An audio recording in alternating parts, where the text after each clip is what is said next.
Welcome back, everybody. Welcome back to Phil's Recap and Review. This is Game of Thrones, Season 8, the final season, Episode 1. I don't know what this episode was called because in all the pre-press for this season, they didn't release the episode titles because the episode titles apparently will tell us too much information, or they're just sadists because they made us wait so long. I was starving in the desert for a cracker of a new Game of Thrones episode. This episode did fill me up. It fed me well. Had a couple of points that really I wanted to see, and they didn't waste any time, and they got into it. A couple of really funny moments too in this episode, some forced humor too, but that was all right.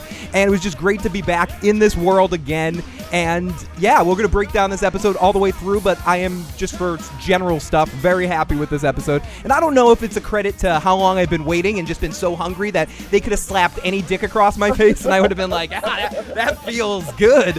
But Game of Thrones, and it's perfect. Exactly. I don't know if there was a chance for me to be disappointed tonight, considering how long it's been, but that long ice. Don't worry, Phil. I'll let you know what you should be disappointed Okay, about. thank you. That's why I'm not alone tonight. I have with me, of course, Joe Dirty Locks and Katie Crow with us tonight as well. And in fact, everyone, it is Katie Crow's birthday. She is slumming in on her birthday and having to hang out with all of us. So let's help celebrate Katie's birthday and make it the best night. 40 years old. Yeah. Oh my goodness! Oh golly! Can't wait. I've never slept with a 40-year-old. Yeah. The night is young, Joe. The night is young. Oh, and we got Angel. I've heard that joke now.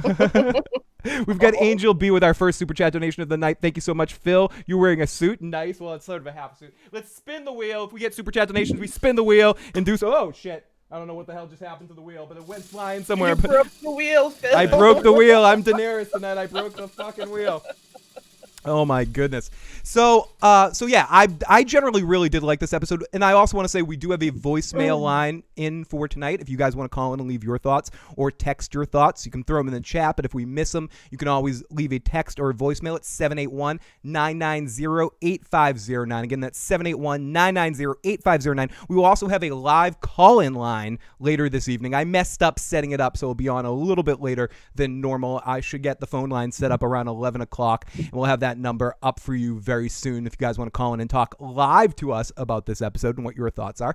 But like I said, I'm not the only one here. We also have with us tonight the live motherfucking chat. Look at all these motherfuckers. Oh, look at that. We got Thank you for all of the happy birthdays, chat.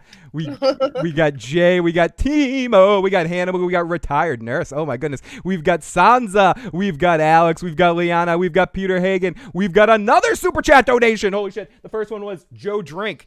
That way our first super chat donation of the evening is Joe Drink. Cheers. Our next one is Happy Birthday from Dark Crescent, who gives a spin of the wheel for you too. Thank you. Killmonger's smoking some grapefruit haze tonight. Oh my god. Thomas is boring himself. Definitely not worth the wait. Tom's trolling the audience. AK is in the live chat. I was watching AK earlier on Tony's channel. Great to see AK in the episode. Great to see you in the episode tonight, AK. But okay.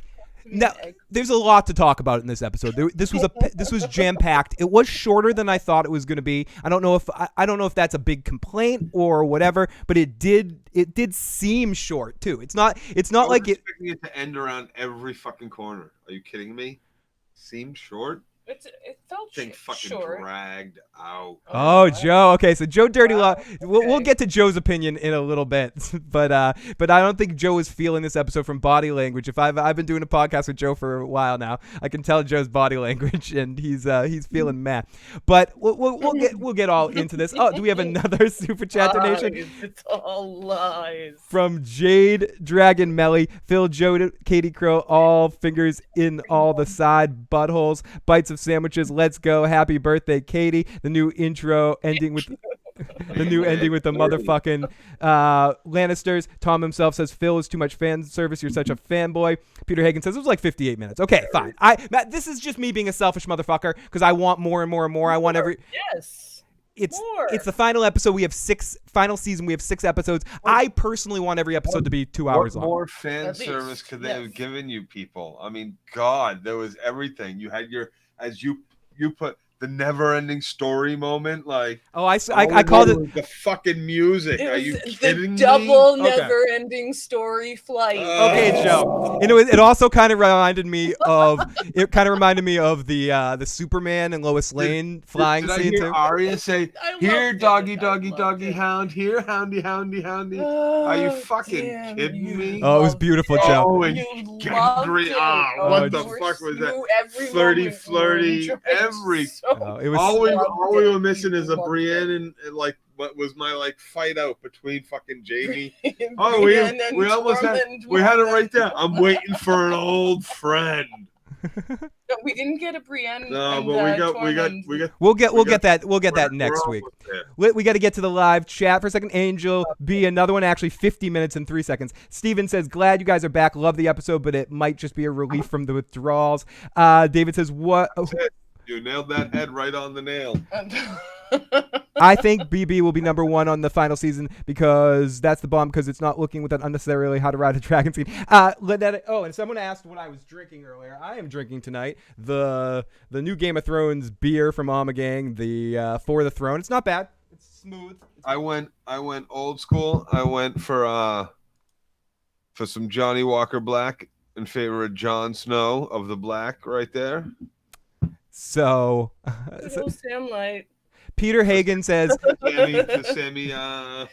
Sammy Tarley, Sam Adams Light. Boston. Hendricks in the live chat says episode was way too short. Killmonger says I knew Joe was gonna shit on this episode. Peter Hagen says this episode was just a bunch of people hugging. Wanting I'm with fucking Samwell up at the fist of the first men, fucking looking at little pieces of black whatever. Is this elk shit or is this deer shit? I don't know. It's fucking Game of Thrones writers shit is what it is. Oh, Joe couldn't wait to come out here and troll on people. We got Timo in the live chat. Hey, Sam Analysis, aka Killmonger. Oh, saying hi to everyone in the live chat. Johnny Walker, White Walker, Sam the Sexy. For all you, I'm a Jack Daniels man. Anyone else get some Dark Souls vibes from the Undead Ned Umber scene? Okay. That scene definitely got me. I was freaked out during that scene. I did not. Right now? What was that? We're talking about this right now. No, we can wait to talk about when the scene comes around. But it did scare the shit out of me. It actually. The blue eyes open up. Oh, No, I just wasn't paying attention to the girl, and I didn't think that was going to happen. So it surprised me. The sound cue got me, and I jumped up. I was legitimately surprised. We got a couple more super chat donations tonight. Johnny says, "Oh my God, the leaks of season 8 are right. No spoilers from me though." K Rich says, "Full speed ahead. They slammed the high points into us. It's like they only got 6 episodes to finish this shit." Love you guys. We got a couple of spins. We got some more spins of the wheel. So let's listen to a couple of our voicemails early, and then we're going to get into our recap. So let's listen to our first voicemail from area code 202. Let's see. Oh, I love 202. Happy birthday, Katie. All right, later. Thank you. Okay, that's our good message right there. And then let's listen to this one. This is from area message ever. This is from area code 903. This was actually before the episode. Oh. Let's see if it's even about Game of Thrones. That's a really funny message. Hey, this is Linda over at Morning Mayan. Anyway, I wanted to urge you to do the pre-show. Okay, we're talking about pre-show stuff. We'll talk about that later. This is from our good buddy Antoine Thomas. Hello, motherfuckers. This is Antoine Thomas, House Targaryen. As we hear in the final season, Antoine Targaryen. for the Targaryens, this is it. No more shenanigans, no more sex with Arya. This is it. I promise you that the Targaryens are going to step up. It's going to come to a point where the Targaryens and the Starks are going to square off. It's every house for itself. So for Timo 30, your rent is up. Your ass is getting choked out. That's right. I'm coming with a massive army. And with this moving on. You better watch out. So check this out. Because we got some friends from Sandy Hook that you thought was dead is now wearing the Targaryen colors. This is the war, man. I know you use different house, Phil. Whoa. Oh, sorry. So that was an accident. The music kicked at the end there. There we got another super chat donation. Thank you so much. Oh no, we got a new subscriber. Thank you so much for joining up. So let's not waste any time. Let's not hesitate. Let's get into this. I know I want to talk about and break down this episode. So let's get into this recap. Recap. Ah! Okay, I'm ready to talk about it. Ah!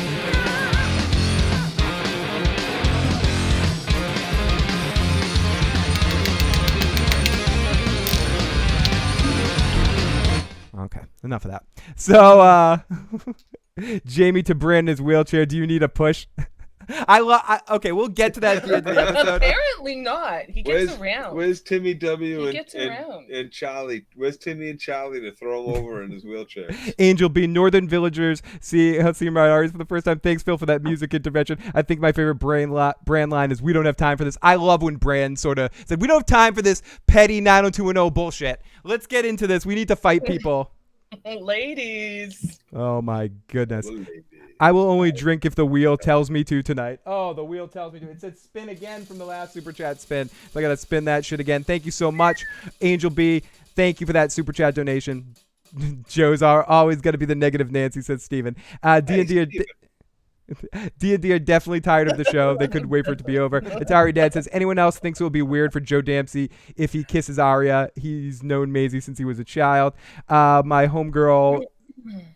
He's been waiting since she was a child. I think that is the answer we've been looking for. Okay, so we open up on what I really thought was a strong beginning. We open up on the kid in the snow with the crossing the river with the music, the Baratheon music, as we see the music that we got in season 1 as Bran was watching the king come down the road, and we see it from a random kid's perspective, and we see Arya there as well. We see the kid mimicking of season 1. Yeah, hearkening back to hearkening. There was some hearkening. There was, hark, where goes you, season 1 of Game of Thrones? We shall pull off your nostalgia and make it our own. And I thought they did make the scene their own. It wasn't like they were copying it beat for beat, but it was more inspired by that scene. The music kind of tied it all together. Dude tied the room together there. And I thought Arya's perspective in it all was good to start off from her perspective. It's not exactly where I thought the season was going to start. I tend to think it was going to start more towards where we get with Tormund and Beric later on in the episode. I thought that was going to be like the first scene. Right? Yeah. Isn't that where Straight I was? back to the right? But I'm not saying it bothered me. I'm just saying, like, going into the episode, I had thought that that's where they're going to start, but instead they started right at that moment in Winterfell, which is kind of okay. I think in a lot of ways this episode was getting all the pieces that needed to be in place for season 1, but they also got rid of a lot of the business, like getting Jon to know that information now and have everything move forward from this point. Yeah, they did a clean sweep across pretty much. Exactly. Can I say you would be absolutely correct in saying that would have been a great scene to start on, because if you remember season 1, episode 1, it starts on that the brothers of the Night's Watch are north of the wall with the lordling and the 2 other guys, and one of them comes, the one that Ned fucking chops his head off in front of fucking Bran. The first, he sees the spiral dead people, right?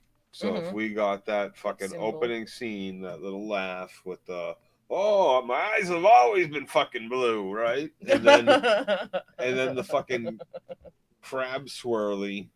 With the Umber, the crab Umber swirly, the fucking sun spiral, the urine spiral swirly, which it did look like a spin. It looked like a pinwheel firework when it got lit up. Crab parts. Does it not look like lobster or crab? I don't know. We're picking into the minutia of this. I'm just too New England, it had, but like, whatever. On it, it looked like it was a lobster, right? That's because we're from Boston, dude. But no, right? So. Like, that would have been a great scene to open on. That would have been great, but no, they fucking did the wrong thing. No, I don't know if they did the wrong thing. They made a choice. Yo Dean Broadcasting says this was a very happy episode. and this was a happy episode in some ways. They got that all over the way. There were choke up moments for happy reasons. Yeah, yes. there were. Okay, I gotta drop it. This episode is fucking awesome. Oh, damn! Thank you. Have you been trying this whole time? Have you been attempting to argue the devil's advocate so we didn't just like have a love fest here? Yes. Yeah, because I am about to cream all over the fucking. Really? Okay. Ding. Seriously. It was good. It was good. It was okay. Good, Joe. Because if I had to go this whole episode with you being an idiot, I'd be like, fuck this. I couldn't deal with it. I was ready to go ape shit on you, man. Because this wasn't perfect. I'm not saying all the dialogue was perfect in every single scene, but they gave you this worked. This was it really worked as an episode. Okay, so everyone, Joe's trolled us here. Here we go. You like the episode? Cream time, you motherfucker. House Glover has no regrets. Quickly forgets. Oh, you will pay the troll's toll. Oh my gosh! I think Sansa's a twat. Play the song, says Hannibal. He denies his. Get the fuck up, Joe. No, not that one. No, he wants to hear this one. It's Temo's Rip of the Night. It's Temo's Rip of the Night. Fuck Sansa. Fuck Sansa. Fuck Sansa. Fuck Sansa. Okay, but I don't know if we'll get to the Sansa thing and Dany and all of that. I'm not saying I think that not everyone is everyone's to blame in that situation in some ways. There's a lot of alphaing going on there. A lot of Yeah, it's a weird dynamic. Yeah, but both dogs are issues dogs. You know, there's problems going on there. Sam says, I'm a bit of a fangirl too, Tom. It's no shame in my game. Hashtag fuck Sansa. The little bear shine tonight. Got to play the troll to get in the walker's hole. Oh, I like that. I like that Seaman one. Oh, that's good. That's good. Okay, so we open up to this kid. In the beginning of this episode, again, I thought was really awesome. Seeing the reflecting off Arya. I like how we got in Arya's head a little bit. At first, I said this kid reminds me a little bit of Arya. Then I said, oh, he reminds me a little bit more of Bran in that scene. And then he's climbing up right as the king arrives with the music as Robert comes in. So then we get the Unsullied coming into Winterfell. Well, not coming. They don't really. Marching into Winterfell, and we see Jon and Dany arriving. And I thought this was probably one of the better visual camera shots of the episode. Oh, it was very fucking striking. awesome. Very striking. You can't tell me you weren't. I saw them side by side, white and black. Oh, well, even just the whole thing, like when they showed the formation of the Unsullied, the long shot, and then came in for the. Oh, they came in, Katie, didn't they? They came right in. You know what you're saying. Yeah, you know them. You did. You know. Timo is getting ready to ring the shame bell. Shame, know my name. More shame bell. Grizzle says Sansa is the smartest person I ever know. Joe, you got me. I got to. Oh, don't start this. Oh my goodness. Joe, I think you totally got me with the you know, like I was like Joe didn't like Did this. I throw you off? You did. You threw me off a little bit. You definitely threw me out a little bit. Okay.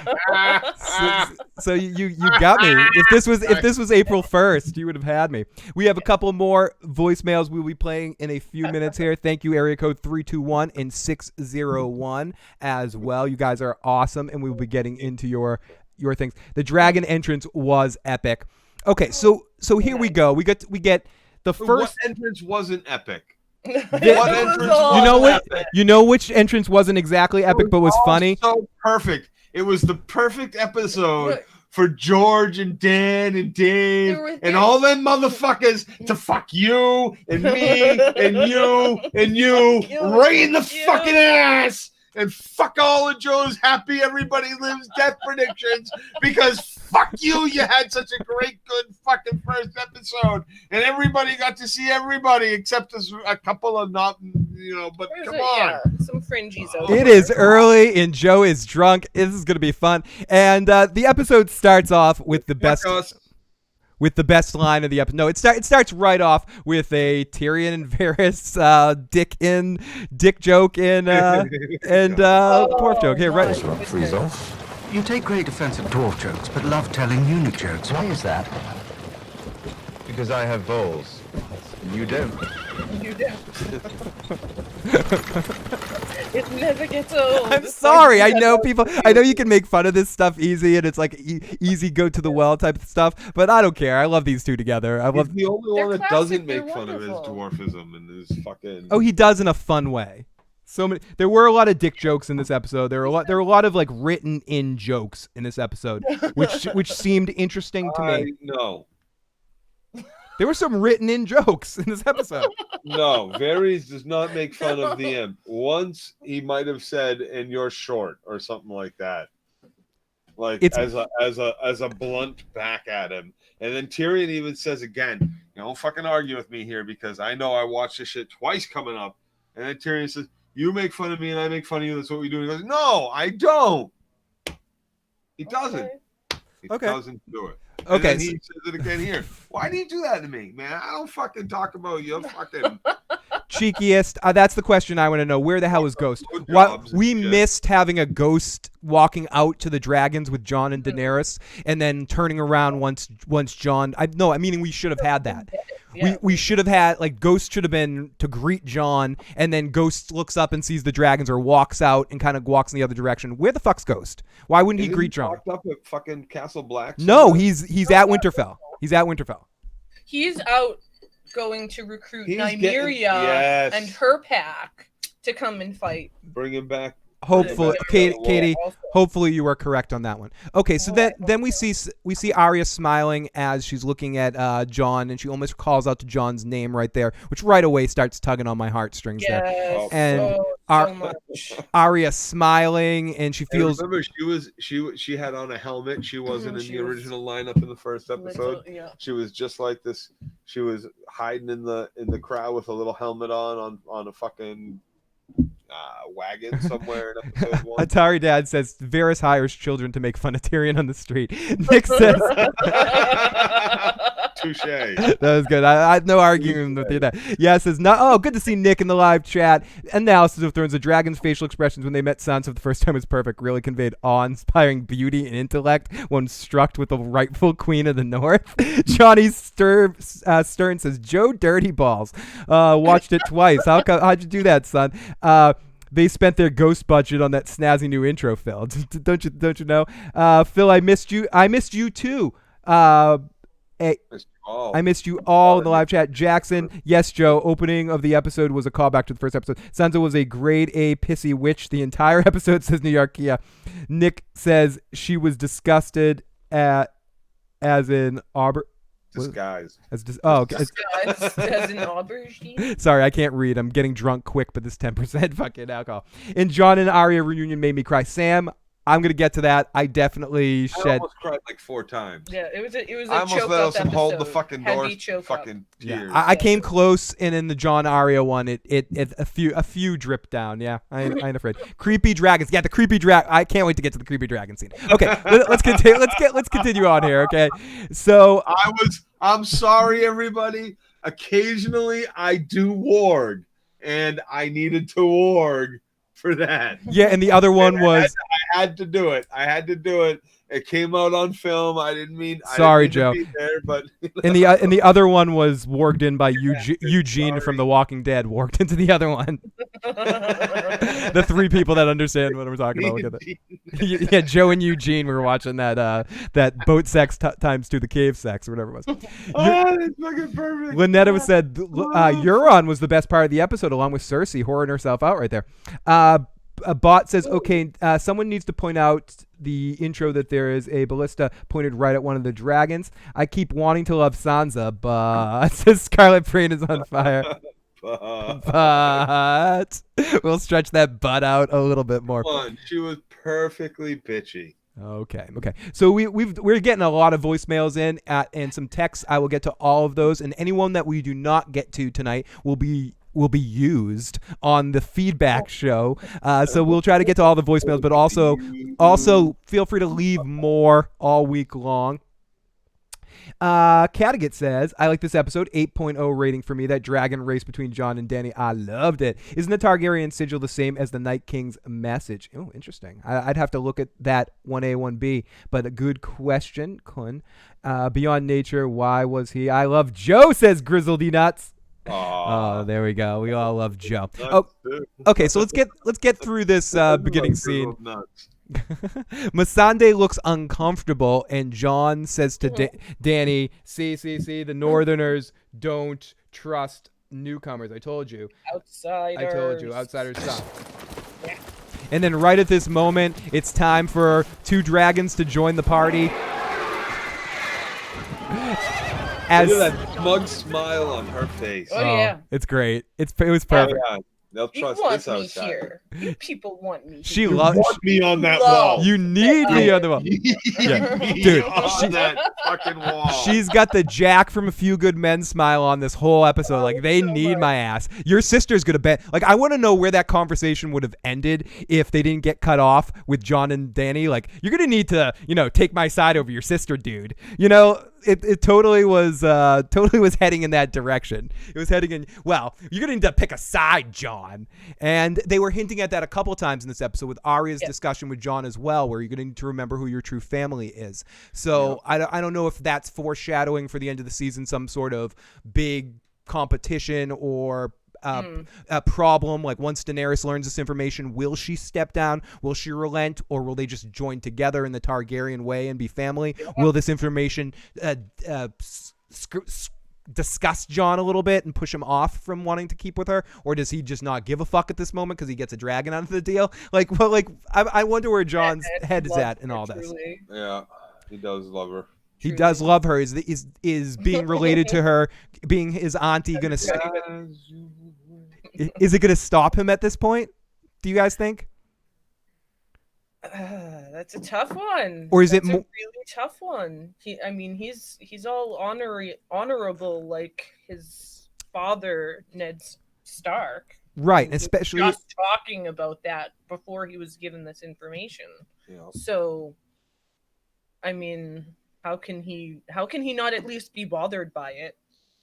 Yeah. After that big, my father was the most honorable man I've ever known. I wonder if he'll go the tactic of like, you killed my friend Sam's family and you didn't blah blah blah, or he's gonna go more we're related and I can't do this because we're related, and Dany has to go, well, Targaryens have been banging for years, well, this shouldn't be a problem. He's like, well, I'm not a Targaryen. Yes, you are, Jon. You're my Targaryen, and if we marry and we're husband and wife, we're king and queen anyway, so it doesn't matter who's on top, because I don't think Dany's ever going to relent the crown, really. I don't.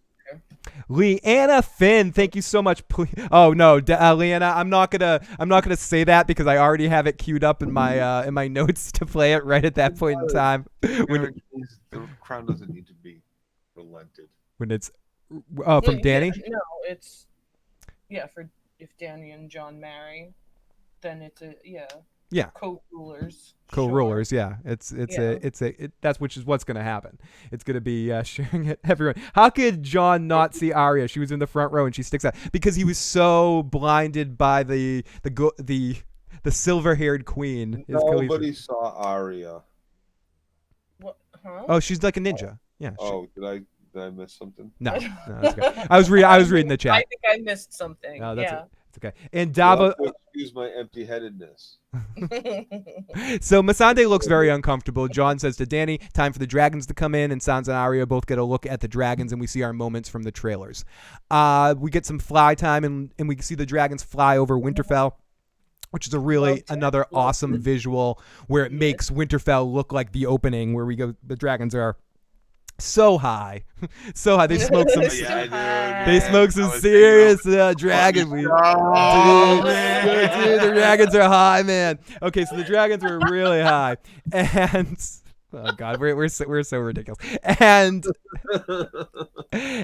yes, so yeah, they go high, and we see Winterfell, and Winterfell looks high. They go high, and it's really a fucking beautiful thing. I'm sorry, I'm distracted now by my stoniness.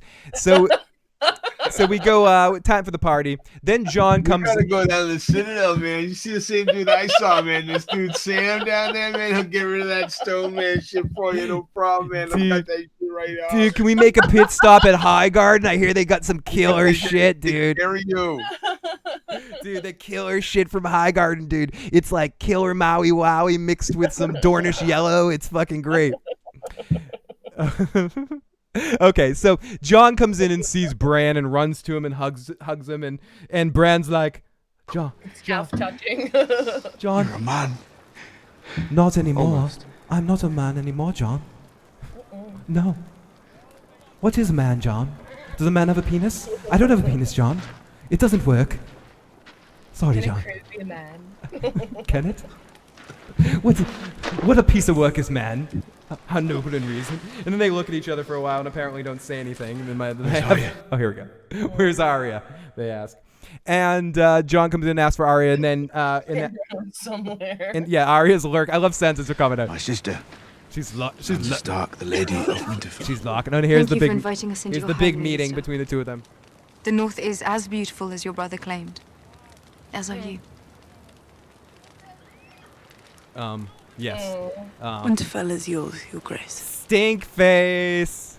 We don't have time for all this. And then I look. Exactly. The Night King has your dragon. He's He's one of cuts them it now. off immediately. I love The wall has I love fallen. Bran cutting off The this dead shit right march now. south. He's like, cut the shit right now. As soon as we heard about the wall, I called all our banners to retreat to Winterfell.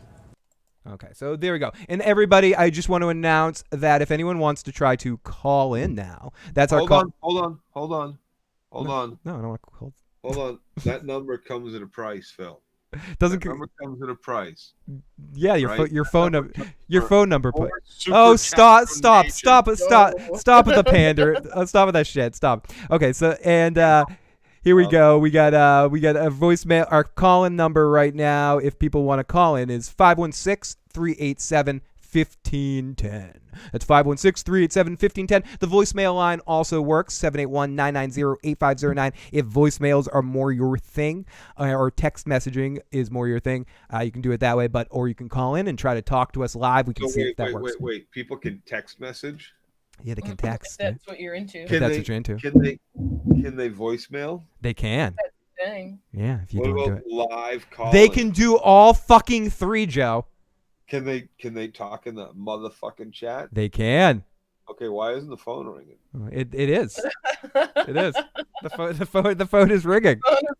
Oh my god. The phone is ringing. The phone's ringing, dude. So it's calling, dude. My new name is Bran the Bringer Down. So let's listen to one of our voicemails before we go into the next section of our thing. Here, let's listen to this is from area code 330.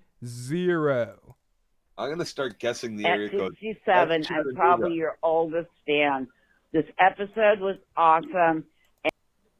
At 67, I'm probably your oldest fan. Oh, nice. This episode was awesome. And when they set that kid on fire, I actually jumped out of my chair. It was amazing. It was sweet. It was unexpected. Nobody died. I was sure somebody would die when Euron was saving Yara. And you guys are awesome, and I've been following you ever since you started. Oh, thank you. Book reader and show watcher, and I love both of them, and I love you guys. Bring back the wolf.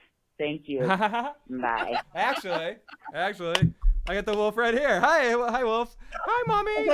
I'll be back to you soon. Sorry. Next time Uncle Joe comes by, I'll come back to you. Hi, mommy. Okay, so the wolf is actually around there. Get in my body. I know. What the fuck's going on? Actually, I don't think the show is the voicemail line's been open yet. I still think I have to wait 5 minutes. But someone is on hold waiting to come in. I don't think I can get you in until for a few more minutes. So bear with us. Slide in if you just lube it up a little bit more. Yeah, we'll see. We'll see. We might be able to do it. So just a little bit more. Area code 949 waiting for us in there. 949. Okay, I know where that is. Mm-hmm. Yeah, that's Gary, Indiana. Nice. Timo says Danny should be like, okay, I'm taking my army and my dragon south. You guys can just die and fuck off, you stuck up red-haired bitch. Says Timo. Oh my goodness, I like that. Skylar Beckett says with a I want to hire 666. that person to talk to one of my family. That's members. Timo. Yeah, well, you can hire Timo for that. Timo, you can rent her out for parties. Taking that dragons and leaving. Timo is available.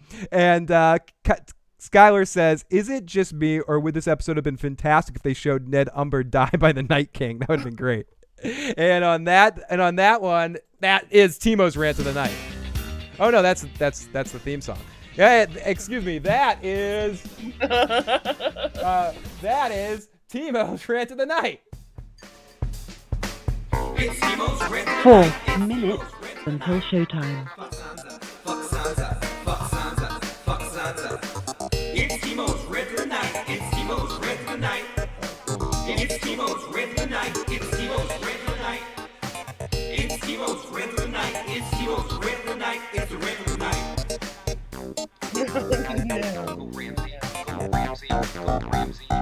Oh no. Okay. And Icy Fury says someone has to say it. Burnt Umber. Dun dun show. Oh, wait. There we go. It's a nice shade. Burnt Umber. I like that. Oh god. It's a good color for the walls. It is. It's very good. Okay. I like it. For decoration. I dig it. Okay, so then Jon comes in and sees Bran. They hug it out. Arya and Sansa. Arya's lurking. Sansa. We get the trailer moment with Dany and Sansa hugging each other. So then we go off to the chamber where Ned, the Umber kid, is there, and he's ordered to go back to Last Hearth. So they send this kid. They send this kid on a death mission. Basically, is what happens here. My lord, my queen, my. Yeah, he has no idea what he's doing. Yeah, no. He's a kid. Poor kid. He's not. He's going to get himself tacked he's not to a the little wall. bear. When can we Like, expect why your any of people those to? people, like their place is between Winterfell and fucking the wall, right? Is that right? Like, is that what I'm thinking? Yes. Well, it would. Yeah. Right. Yes. And oh wait, It works it's out right. that way. It's right back here. Oh hey. Yeah. Well, we got maps. Yeah, we got maps and shit. Yeah. See, this is why. What did I say, Katie? Last Hearth. Is that where they're from? No. Where are they from? I don't know. It doesn't. I'm like a little What lost. village are they near? Where the Umbers are? The Umbers in Last Hearth? Yes, Is Umbers that are in right? Last Hearth. Then there you Yeah, go. okay. Then that's where he's tacked to the wall, and like, why those idiots right- didn't already yeah. fucking head south? Like, Yeah. That. probably heard the fucking wall fall. I Saw the dragons for miles, fly I overhead, imagine like you could hear Oh, that. Yeah. Nick X has the line of the night right now. There it is. I love it. Great. That's awesome. Yeah, Grace Umber Fire. Yes. I like that one. That was a good one. Okay, take a live caller. I won't curse. No. It's not about that. We got a minute until I can take a live caller. I will get you guys on in a second here. Unfortunately, it's silly. It won't let me take it until the show officially starts, but we will. We are very unofficial right now. We got a lot of fucking super chat donations we need to catch up on. Stephen Michael Davis, I want to hear Bran say, "You had the boat, you had boat sex with your aunt, Jon, and that emotionless." You had boat sex, Jon Stark. Jon, You had your boat sex. You had your boat sex. John Targaryen. Been waiting 2 years for this. Drink it up, Phil, says RDO. Stark Targaryen. Mm. Oh my. Now that we got that Joe out of there, Katie, let's get you your birthday present now.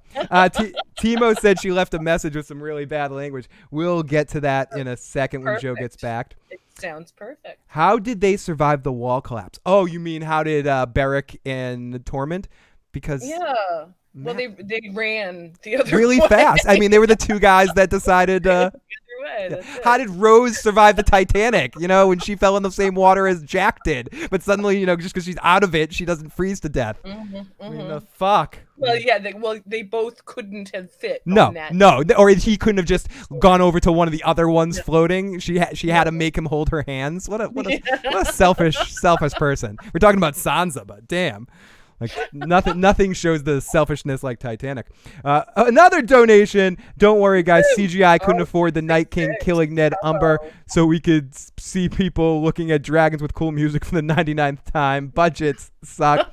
I don't want to hear about fucking budgets. I like the cool dragons. I like the cool dragons and the cool music. Yeah, I don't mind it, but that's the thing right now. I feel like fuck that. I don't want to hear about budgets right now in this final season of Game of Thrones. HBO makes enough money. They're gonna make money in perpetuity off this series with taking with merchandising. Right here, where this stupid Grey Worm pop is, right? Yeah.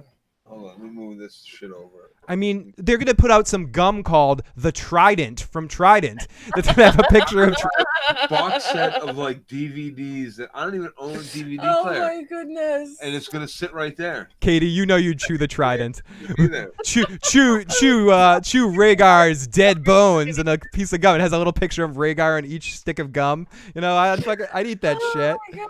Oh my goodness. Oh, I love it. I love it. The Trident gum coming to you from the makers of my ass on Where's Ghost? Where the fuck is Ghost? Okay. So let's take a couple. Joe, you ready to take a couple of live calls? I can't hear you, Phil. Okay. He's busy. I think that's a yes, though, right? I hope this becomes a 3-hour movie. What was your? You say someone wanted to buy Katie a shot of tequila? Oh no, we're getting. Oh, it did land on both. The most recent super chats wheel spin landed on both. Both take a drink, so everyone has to take a drink. But let's take a call first as we set this up. Joe, you ready for our first call? This is from area code 949. Area code 949. When I get you on the air, please say where you're calling from, your name, and whatever your question or comment is. So yeah, area code 949. You should hear a little beep before you come on the air. 949, you're on the air. Beep. Hey, what's up? I'm with my wife in Huntington Beach, Kara. We love the show. Thanks for taking our call. My question, I guess, is like, wouldn't Jon and Daenerys both be like, oh fuck, isn't he a Targaryen? He's riding a dragon, and like, no, they just kind of like, oh yeah, Jon can ride a dragon, no big fucking deal. Yeah. Good point. Good point. Dude, that's a really good question because ultimately she doesn't even think twice about it. She just uses it as like Spanish fly to like turn her on more. And she's like, my dog really likes my girlfriend. I'm marrying her. It's like that sort of thing. But really, it should make her think. Wait a second. Why doesn't my dragon the dragon doesn't let anyone ride him at home. Yeah. Yeah, like, oh, anyone could ride a fucking dragon. Yeah. No, like, why isn't Jorah riding the dragon? Everyone should jump on the back. I mean, everyone take a turn. Yeah, I want to ride on that too. Yeah, exactly. What the flying fuck? How many people have been within inches of those dragons? So I don't know. That's just kind of one thing. I was like, maybe they put the cart before the horse, with that one. I don't know. No, I'm with you on that one. Great. Acted impulsively. Yeah, a little bit. Great call, my friend. Thank you for starting things out right. Awesome. Have a great night. Joe's a little toasty too. Kind of oh yeah, Joe. Yeah, Joe's feeling good. Talk to you soon, buddy. Feel free to call back. There we go. That was a good first call there. Brown water. That's not water. That's Joe. That's definitely not water. So let's take a hashtag anorexic dragon, says Joseph in the live chat, and that's catching on as our hashtag. They looked quite healthy, even though they weren't really eating. They just needed a little. They need to be ridden, like everybody needs sometimes. Everybody needs to be ridden sometimes. Okay. Everybody. No, and Brett Hitchcock, to keep us all honest, says nope, it's inconsistent. Nope, it's consistent. I read that incorrectly. It's consistent. It's constipated. It's constant. Yes. It is constipated. That's why they're not eating. Dude, you wouldn't be eating either. Megan Eastwood. I don't want to lose Megan's comment. What did Megan said? They made other references that other men have rode on the backs of dragons, not just Targaryens. Okay. Yeah. Oh, sure. There have been other riders. Joe Dirty Locks, would you ever propose to Katie Crow inside Dragonstone?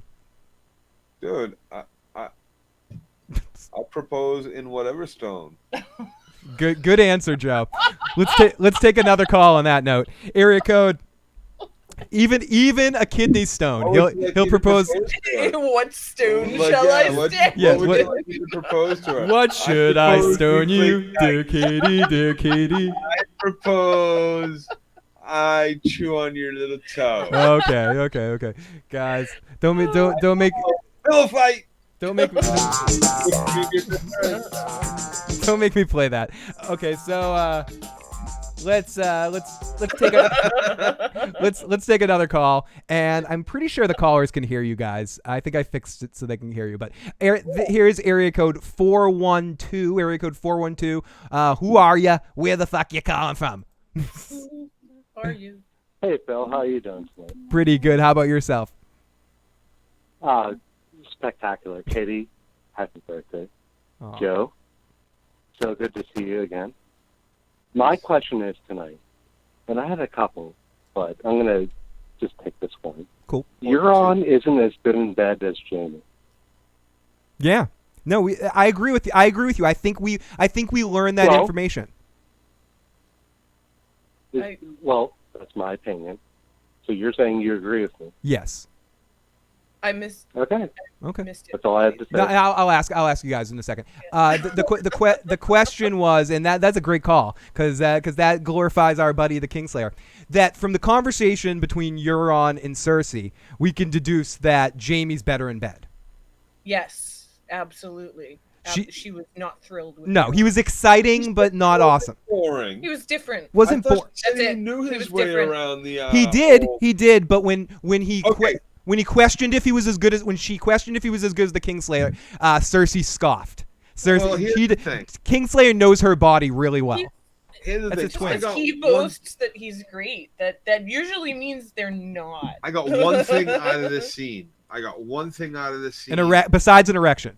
No erection. And I think D&D hit it on the head. Oh, I will, Felicia. The writing of the dialogue in this scene where he said or she said something about boring and she or he said something about not boring, and I went, isn't it funny how they're talking about boring in the most boring fucking scene of what's going to be the most boring fucking scene of this whole episode? It was. Watch. And I completely spaced out, and I have no idea what the fuck their conversation actually was, because they fucking even talked about our whole audience is fucking bored right now because we are too fucking stupid to even the. You weren't how they got into that fucking room. Boring. Even how they got into that room was just fucking horrible. I'm sorry. It was. Yeah, that was one of the core points of the episode. Fair point. Cersei, Jaime has a fair hand, a firm hand. Pod is better than anyone in bed, but Cersei ain't gonna bang him. And she looked more satisfied after Lancel. Someone owes the dude who got his head chopped off on episode 1 an apology. Joe Red, we got Nancy T in the live chat as well. And let's go over to a couple of voicemails before we get back to our recap, because we have a couple of we got a good amount of voicemails and a bunch of text messages right now. So let's play this voicemail right now from our But it was Beyond Nature. Hold on. It was awkward. Why was it even over? You waited all this time to fuck the queen, and you're standing there with all your fucking clothes on. Did he have all his clothes on? Yeah, he had all of his fucking. Yeah, she was dressed. He was dressed. Undershirt on. It was poised. Why were you done fucking her with your big cock? He doesn't care about what it was. It was all about doing it once so he can brag to his friends. Yeah. Right, but dude, and getting it off. You do it once, but you do it right. Oh, he's gonna put a baby in her belly. As far as he's concerned, he did. That's not. The thing. No, but he didn't. He didn't. I'm sure she's going part to of tell why the people scene was boring, right? Yes, but no, he doesn't care about doing it. As far as he's concerned, he did it right. That's his great lovemaking. That's the Greyjoy. 2 minutes later, he's dressed and out the door. Classic Greyjoy loving. So spreads across the land for all the boys to see. Spread. And Mountain, I got some Cersei to slay. Mine.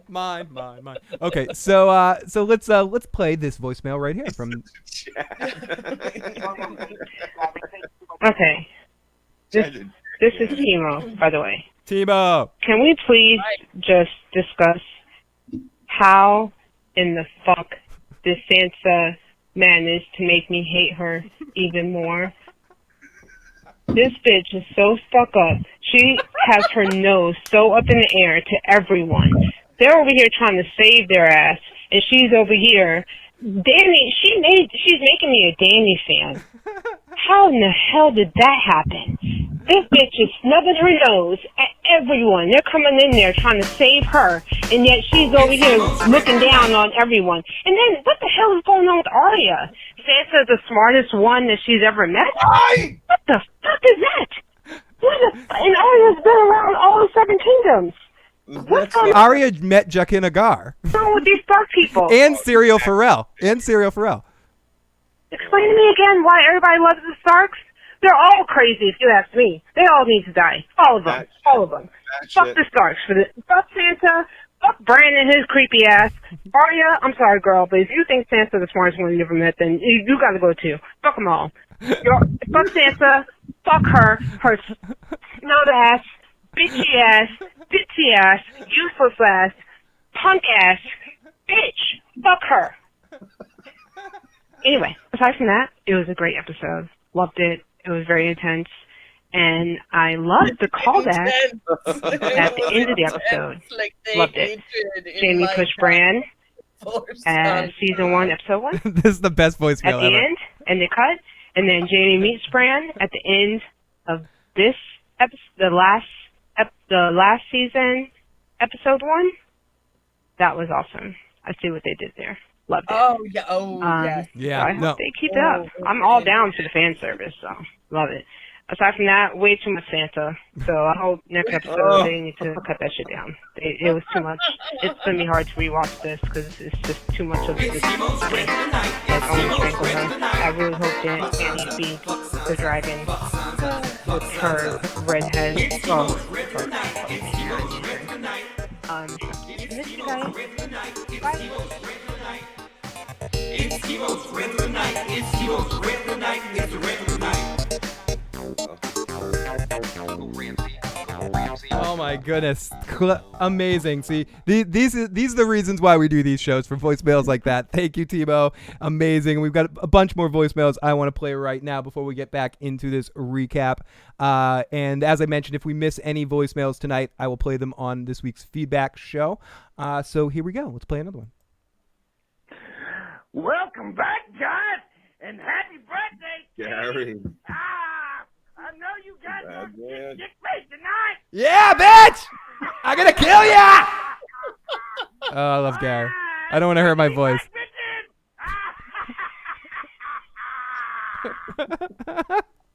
I love our audience. You guys are amazing. And this is again from area code 412. Oh, dude, that's Kansas City. Well, I'm watching the live cast right now, and hopefully you'll pick up the message. What do you want?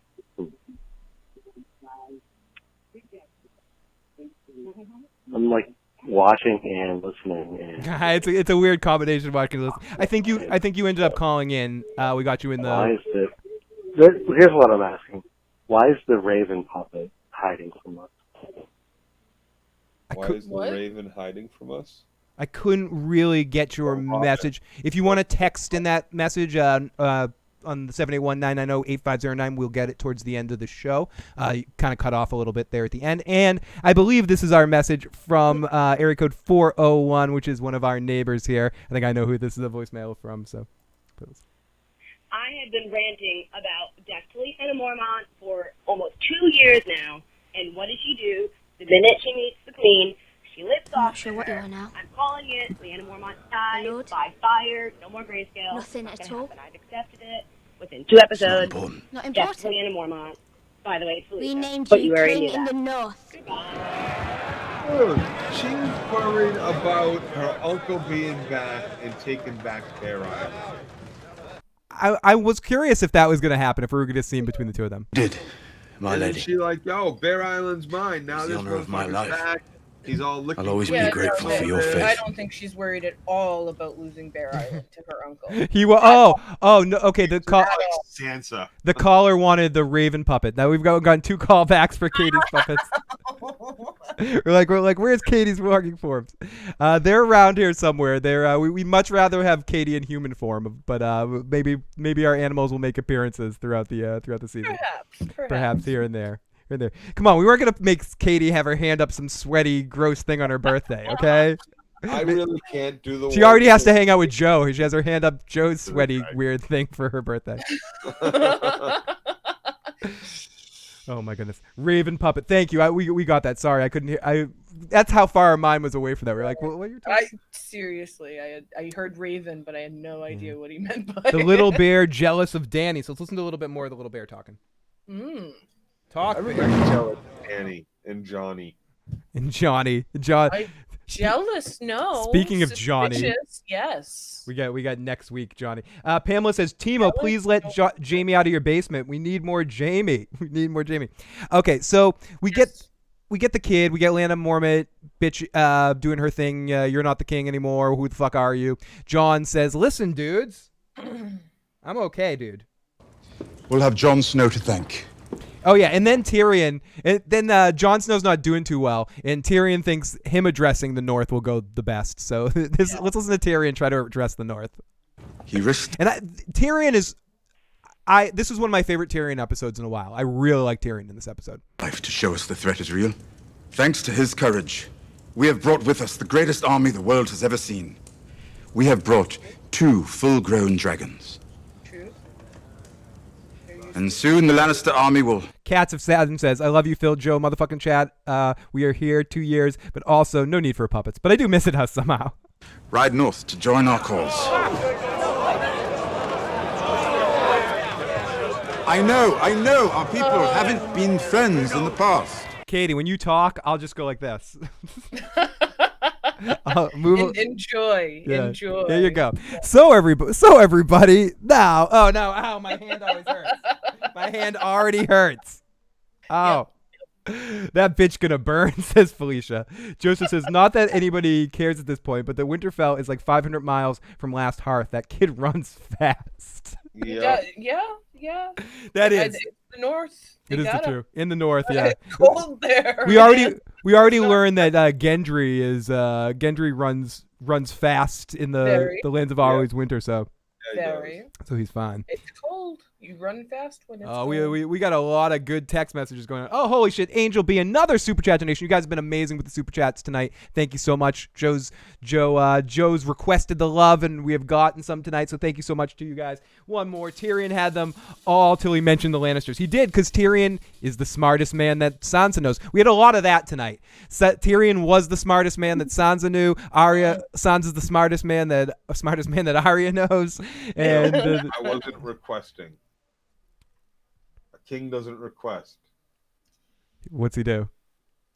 He orders. He ordered. Does he? The hand of the king will relay those orders. Okay, fair. Okay, so let's play this part right here. Let's listen to the rest of Tyrion. We must fight together now. Let's do it. Or die. Die trying. May I ask, how are we meant to feed the greatest army the world has ever seen? Well, I ensured our stores would last through winter. Fair question, but she says it really, really mean. Account for Dothraki and you've got your little Dothraki that's got to eat. I mean, like, can we just figure it out? Like, thank you for being here. Thank you for supporting the cause in the North and protecting the North. We really need to figure out the food situation because this isn't realistic. I really love having you here, but can we figure out this food situation? Can we figure out a plan maybe and work together? Not, you got Dothraki, and what did dragons eat? Because dragons don't eat and be. Big cry from 3-4 years ago, 5 years ago when it was, "Wah, your dragon ate my goat. Wah, your dragon ate my baby." Yeah. Like, dude, no shit, dragon. I got a dragon. Rock should beat paper too. You know what I mean? Rock should your fucking child better. Seriously. And maybe don't graze your goat so close to my fucking dragon. Yeah. So I don't know. Atari. Also, this episode clearly took place over the course of a week. Had plenty of time to get to the hearth. Yeah, and I agree. The time was a little yada, but it did go over the course of a week. Oh, the time is all fucking all over. Oh, so let's listen to the end here with Sansa bringing up the dragons, and we get a little. I thought this was an interesting edit. The way this stretched.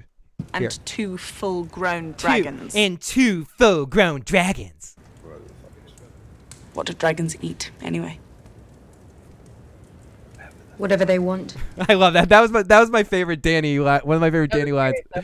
I could just shut down. Again, you could just Shut hear. her down. You could hear Look a bit. Hey, you was like, Ooh, everyone's like, ooh. Okay. They like pale redheads, particularly. Yes, that would be another great answer. That would be another great. Aren't you so pretty? Aren't you so pretty? John said you were pretty. bitchy little northern girls, and then looked out, and then like went from like Sansa out to fucking Lyanna. Yep. That's what they Oh. bitchy little northern girls. Is Arya gonna be in here soon too? Okay, so then we go. The suspicion northerners, all of those northerners were looking at Dany with death in their eyes. Yes. Because she is an outsider and a foreign invader as far as they're And I gotta give Dany credit. I maybe it was the lesser of two evils in the situation, but I was totally like on siding, loving how Dany was handling the situation. She was just walking around with a big freaking smack. Yeah, I'm the fucking. They had dragons eat your ass, you stupid motherfucker.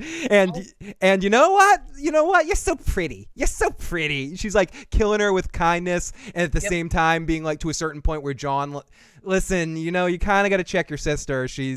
John went on and on about how hot you are. Yeah, John just kept talking, and all those Jonsa fans, the ones that all think Jon and Sarah, family members. yeah, So the you might Jonsa have to fans were watch loving that. Oh wait, John. Brand's not near any high places while John's around. Yeah. Oh my goodness, Bran doesn't like to see that. It's a traumatic event. Any incest makes Bran go, ah, Bran don't like it. I don't like it when Are you kidding me? family Who do you members think have sex. Was watching through those dragon eyes. Bran says me don't like. Oh, maybe it was Bran warging one of the dragons, watching the. Yeah, he was so perving out on that shit. Oh, I think we're through the looking glass here, Joe. I think we're onto something here. Okay, thank goodness Katie's here to witness this genius. Yeah, it's great. It's great. Happy birthday to you. Oh my goodness. Okay, so we go off to Gendry making dragon glass weapons and doing his thing. And Tyrion goes and we get that reunion Joe Dirty Locks has been waiting for his whole life. The reunion of Sansa and Tyrion. And Sansa doesn't... Husband and wife. Now, Sansa... Lady of Winterfell. Sansa treats everyone like shit, but she doesn't treat Tyrion like shit here. She gives Tyrion respect because she knows him and she trusts him to a certain extent. A little bit like shit. Less so than Daenerys. At the end of the exchange, she ends up Miserable affair. Right, he wins her over. Kind of. Let's listen to it. Apologies for leaving like that. Yes, it was a bit hard to explain why my wife fled moments after the king's murder. We both survived. Pre-Ultra says, holy shit, that was Bran. And Tyrion says, no, it was Drogon watching them because he was high, as mentioned earlier. Many underestimated you. Most of them are dead now. It was right there where he wins her back because he compliments her. And how you get to Sansa is through the compliment. You say, Sansa, you're the smartest person I've ever known, and she'll listen to you. And this is where Sansa basically says... I'm sure you weren't thrilled to hear the Lannister. You're a fool. I mean, we can listen to all of this, and I like it. It's probably my favorite one of her scenes, of the entire episode. Because it actually gets Tyrion's brain working again. Where Tyrion's not thinking for a second that Cersei might be running a game on him. And I mean, he'll figure it out soon enough when Jaime shows up at the end of this episode. But when, in that moment, he's like, yeah, Cersei's bringing down her soldiers, and the Lannisters are going to fight, and it's going to be really awesome. And Sansa just looks at him like, I used to think you were smart. You're a dumbass. Yeah. And she's 100% right in this situation. This is the one of her most right moments ever on this show. And she's just like, dude, really? You trust Cersei? You know her better than this. He's like, oh, don't worry. I know Cersei in this situation. She has too much to lose. No, sorry, Tyrion. So I got to give credit where credit is due. This was a good Sansa moment there. It was much agreed. So then we go off to Jon at the tree, and we see. Sorry, Timo. We get to the Oh God, Joe, you don't want to pull the dragon's tail right there. You know, it's sorry. I was gonna. Where were we? What were we? It's talking Timo's about? What? regular night. It's no, I was trying to float through. I was trying to kick into the voicemail that she was writing right into like the yelling and screaming part, but I couldn't find it. But we do have another voicemail from Felicia. Felicia again. And am I the only one who's like Sansa and Tyrion totally gonna get back together? He did call her his wife during that scene, and there was precedent set by Maegor when he tried to marry his second wife, Alice Haraway, and he was sent into exile. And how can you annul their marriage when there is no high septum? Scepter, whatever the thing is. A high septum. And I just really think that married in front of the seven and annulled in front of the seven. Fuck your old gods. New vows mean shit. Old gods. Arya's been around all the seven kingdoms. What's going on with these Stark people? What? Explain to me again why everybody loves the Starks. They're all crazy, if you ask me. They all. Sorry, I'm just wanting to play more. I wanted to get Timo's voice right straight up. John says Timo has a sexy voice. Golden Company has no elephants. LOL. Yeah, that was like the CG budget calling Cersei and being like, you can't have. That was a Dr. Evil moment. Yeah, You can't have sharks with laser beams on your head. All I fucking want is. We blew the budget on the mammoths. We don't get elephants. No elephants. Oh, elephants don't like giants. We can't do elephants don't like boats. And Cersei's thinking, neither do fucking Dothraki, but they fucking made it over. Fucking motherfuckers. So, no elephants, no direwolves, no ice spiders. I'm sick of this dragon privilege. Oh my goodness. Okay, so we go after Jon at the tree, and this is the reunion that I think a lot of people, speaking of all the reunions that most people have been waiting for, the Jon and Arya reunion. How did you survive a knife through the heart? Nancy T, thank you so much for the super chat donation. Happy name day, Katie, Mad Love, Phil, and Joe, and the live motherfucking chat. Spin of the wheel for Nancy T. Thank you, Nancy T, for being awesome and being amazing. Your blanket has kept me very warm this winter. And it's so covered with Lotus's hair. Phil, drink! Phil needs to drink. Uh-huh. Oh, no. Iconic Thought says no elephant because of the peanut budget. The peanut budget was just too high. Those are expensive. It was as high as I am. Oh my goodness. And I think I might have missed another super chat donation. Angel B, another one. Five guys to cater, and that would have taken care of it. I need some of those French fries. I'd have some of those French fries right now. Let's go over. I want to check our voicemail. Oh, we've got one person on hold. We'll get to you in a second. And I think we lost one of our callers. And I think if you want to give a call back in a little bit, we'll be checking the phone lines in a moment. Hashtag shut the fuck up, Joe. Oh yeah. It's early. There's always time for a shut the fuck up, Joe. Yeah. More shame bell there, Timo. Shut the fuck up, Joe. More shame bell. More shame bell. Shut the fuck up, Joe. I love playing the spoons to shut the fuck up, Joe. Disney bought all the peanuts for Dumbo. I think that's good. The Arya Jon reunion was a fistful of feels. It was for me too. It was. Yes. Fistful. This was the moment I got emotional. Emotional. Amen. Egg. Thank you, Iconic. You are too emotional, I'm sure. And they just... You still have it. He's right here. It was right here. This is the moment I go, you still have it, when he grabs the needle. Oh, needle. Have you ever used it? Once or twice. A few times. Do you think... I know this is a cheesy thing. Little boy, a bitchy ass fucking tweener or some shit. How long before Jon sees what Arya can do? Oh, I hope not long. Well, can't be too long. Yeah, I guess. Yeah, it's gonna be pretty. I'm gonna soon. say sometime within the next 5 episodes. Yeah. So, hey, good question. Good answer, Joe. We're not to that point in the script, in the episode yet. But what kind of weapon do you think Arya's having Gendry make for her? Is he grafting dragonstone? It looked like some sort of staff with removable spear end.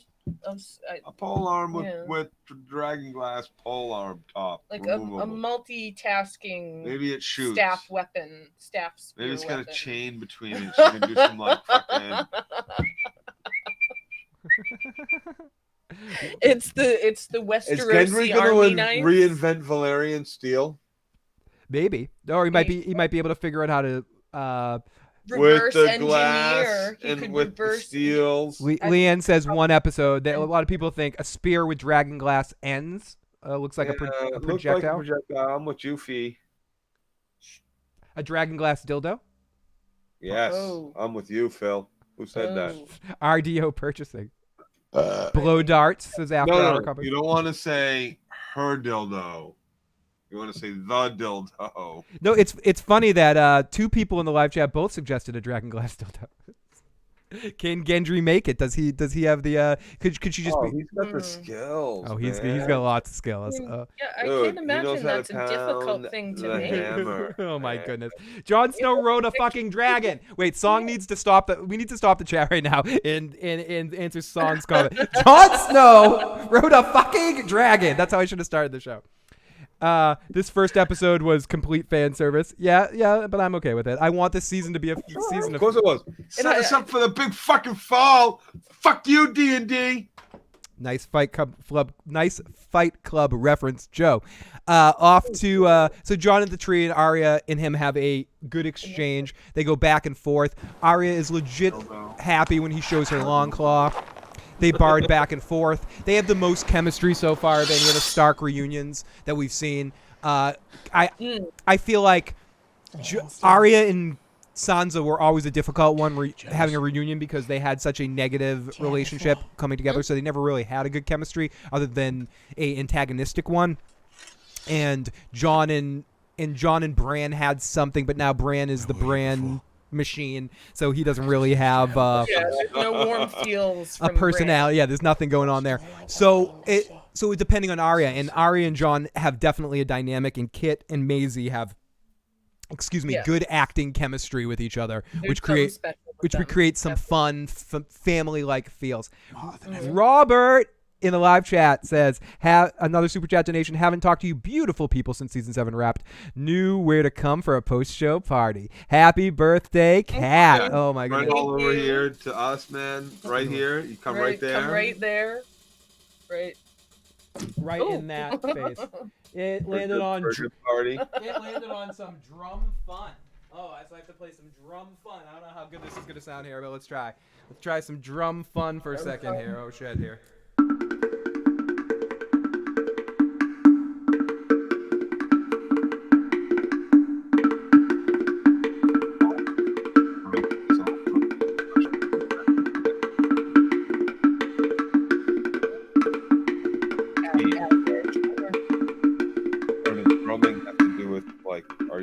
Sticks.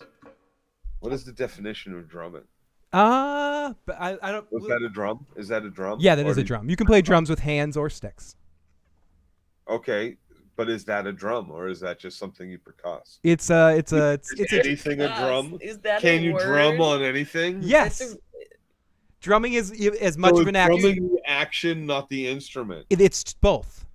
It's an activity and it's a item. It can be an item. To drum is an action, and drums are equipment. But you can drum on not drums. Of course you can. There's a whole group like Stomp and the Blue Man Group make a living at it. They're not just percussing. They're percussing. I mean, percussing and drumming are synonymous. The Bootmen. Yeah. Are those the Aussie ones? Yes. The tappers. You have to ask me? Oh my goodness. Joe's very inquisitive. I've never seen that movie. Leave me alone. It's a movie that he loves and showed me and is still obsessed by, except apparently. That almost sounded like a hang drum, Phil. Happy birthday, Katie. Drumming is rhythm, says Smoke. El ritmo! Oh my god. Skin smacking. You can drum in your teeth or your belly. This video just got super deep with analyzing what is drumming. I have nipples. Can you milk me, Greg? El ritmo. I got milk. Can we talk about the opening credits? I know they have not shown as many places in the Yeah, opening. the wheel is all different. What the fuck happened in the wheel? I hit the wheel. I heard it. In the map. Not your wheel, their wheel. In the map. The map and the it's wheel look breaking. weird. It's been percussed. It's been percussed. It's been drummed. Katie, it's been drummed. Shit. I had to. I'm sorry. Yeah, Felicia, butt bongos are a thing, and I take requests. I'm the best butt bongo soloist in the world. You can drum on someone's ass. You cannot be the best butt solo. I have the best butt bongos next to me. So therefore, I hit them the best. Fair. Just because you have the best drum set doesn't mean you play it the best. Oh, yes, it does. Anyways, so if I'm correct, no scene in this season will have insignificance. Does Jon even care that he fucked his aunt? I don't know. We talked about that earlier, Bloody Talker. I wonder how much Jon is going to care. At least with Cersei, you know who she is. Sansa thinks she's better than everyone. Arya and Gendry need to get together, but I have a feeling that Gendry might fail for Sansa. Is a piano a drum? You drum on key. Piano is a percussion instrument. Okay, so enough of this talk. So is it a stringed instrument? It's not. Or well, it well, you tell me. Well, this is a different episode. Let's not get too far down this rabbit hole. So we're not even like 2 minutes into this episode yet. So Kyber and piano in Game of Thrones. I think so. We're not talking about Westworld here. At the beginning, there's gotta be with all that music, right? So Arya's legit happy. He shows her long claw. They barred back and forth about Sansa. Jon thinks Arya's going to take his side against Sansa in their arguments, but Arya's like, no, Sansa's the smartest person I know, and don't forget your family, Jon. But I love you anyways. Come here, and I'm going to give you a big hug. And it was an eerie exchange. Was it a threat, you think? Was it Arya's way of threatening Jon that don't forget your family because I will take Sansa's side? They both. No. You don't think there was a even 10% threat there? Just to let Jon know that she has Sansa's back? I'm not sure if a threat's the best. Does she already know that he's not a Targ? That he's not a Stark? He is a Stark, though. He's a Stark Targ? He's a Stark Targ. No, she doesn't know that. No one knows that but Bran and Sam. Good to be back. Yeah. Yeah. The opening. No, I don't know. The opening. It was eerie. It was interesting. Not a threat. They're the only two that ever. Their love is unconditional. Leave them the fuck alone. Okay. We'll leave them alone. I just think there was like a little bit of a whatever. Okay. I thumb my nose to you, sir. I like the new intro. The hole in the wall was fire. The opening is now just a bunch of dominoes. Good to be back in the live motherfucking chat. Says Daniel. Great to have you back in the live motherfucking chat. Shit, definitely threat that he doesn't understand. That's how I took it. LB31, like it's just a not subtle, like a way like, haha, don't fuck Sansa because if you forget your family, I'll have to kill you. Love you. She wants to kill that bitch too. Maybe. I don't know.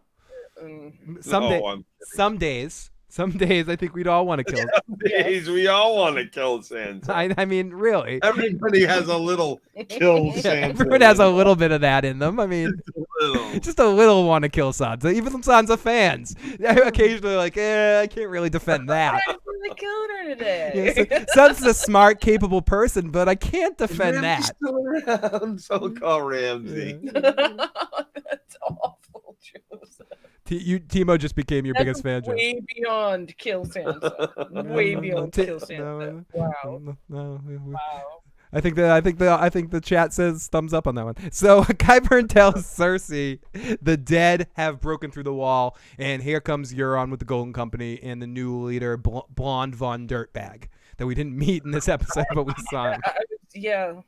Took me a moment to figure out who the hell he was. He's Blonde Von Dirtbag. He tried out for the Dawson's Creek part, but he didn't get it. He lost it out to James Vanderbeek. No, I don't know who this guy. He looked a little like the first guy that played Dario, I think. What? A little, just the actor. What scene are we on?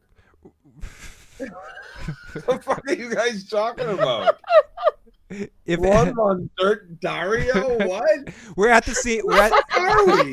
We're at the scene where Qyburn tells Cersei that the dead have broken through the wall, and then we see the Golden Company being shuffled over. Oh, Captain Gold. Yeah, it's Captain Gold. Captain Gold. Do we all have different names for him, so we're confused? Captain Von Blondie Dirtbag, whatever. Captain Strickland is his name. He's Prince Charming from Shrek. I'm so fucking lost. I'm like, what the fuck are we talking about here? The Aryan Company, says Nick X. Wait. The Aryan Company. The Golden Company guy, yeah. Do you think Danny and Jon should stay together? Yeah, why not? Come on. We all have a little want to screw our aunt sometimes. I mean, come on. Oh my God, the power of now. No, I mean, I think when it comes down to it, if we really look at, I mean, taking our own personal funny things aside, the cousin thing or the aunt thing in the Targaryen family really isn't a big deal. Considering, especially to Daenerys' point, where if anyone has, it's less so of a point in the show, but in the books, in a lot of the early Daenerys chapters in book 1, she talks a lot about how she just figured she'd married Viserys because that's what she does. That's what Targaryens do. They marry their family members. Yep. So she thought it was very normal. So for Daenerys, she's gonna be like, oh, he's my nephew. I don't give a fuck. Like for her, it's gonna be zero problem. And I think Jon, when he really looks at it and feels that Targaryen blood flowing through him, isn't really gonna be bothered. It's gonna be like, it's hot. It's incest blood, yeah. And he's like, it's a little hot. It's hot, dude. If that's your aunt, man, it's hot afterwards. No. What was it? What'd you same age? She's hot. He's hot. They've never known each other. That's the key one right there. They never known each other. They do know each other. Big fucking deal. Now you have a funny story to tell at parties. Yeah. How'd you meet? Well, funny story. Funny Our story. got torn apart when we were babies. Yeah. We actually go back generations. Yeah. Oh, sorry guys. Sorry. Oh my goodness. So yeah, it's a thing. So I don't know. I honestly don't think. I think moving forward in this season, the problems, if Daenerys and Jon have any issues, it's going to be less about the boat sex factor and the cousin thing and the aunt and nephew thing. It's going to be more about who's the king. Who wants to be king? It's going to be more about that. Makes me groan inside. I hope you all feel the same way too, and don't ever keep it inside. Cause a dragon X may need his wolf balls, but I just keep on laughing till I cry. Now Nick X says Joe incest apologist, dirty locks. Oh my goodness. Okay, so then we see Yara is still alive, and Euron sits down and talks to her, and he has a drink. He keeps her alive to talk to her because he cuts out the tongues of the rest of his crew, and he needs to talk to her. And Yara says, "You picked the losing side." And he says, "I'm gonna fuck the queen." And I thought this scene was very interesting because this was probably second most boring scene. No, I disagree. Writers didn't write in like boring. No, I disagree because really boring.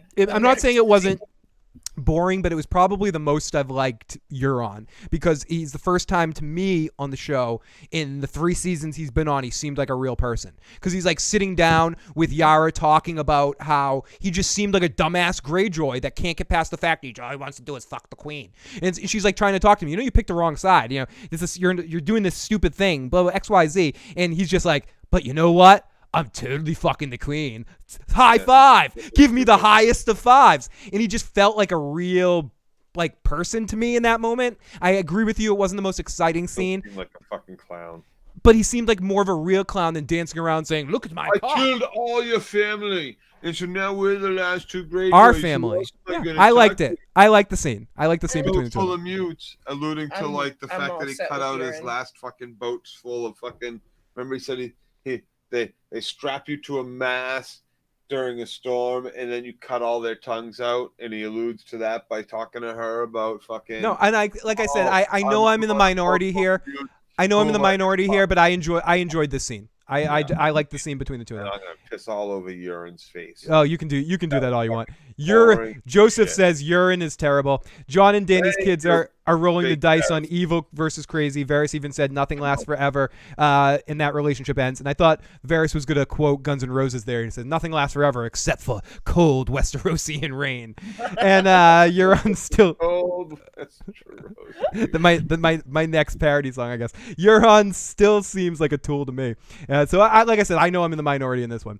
He showed something at least, says Leanathan. So at least someone saw a little something when I was talking about. What? Chauvinism? Oh no, we saw that. And obviously Jon, he's literally the Song of Ice and Fire.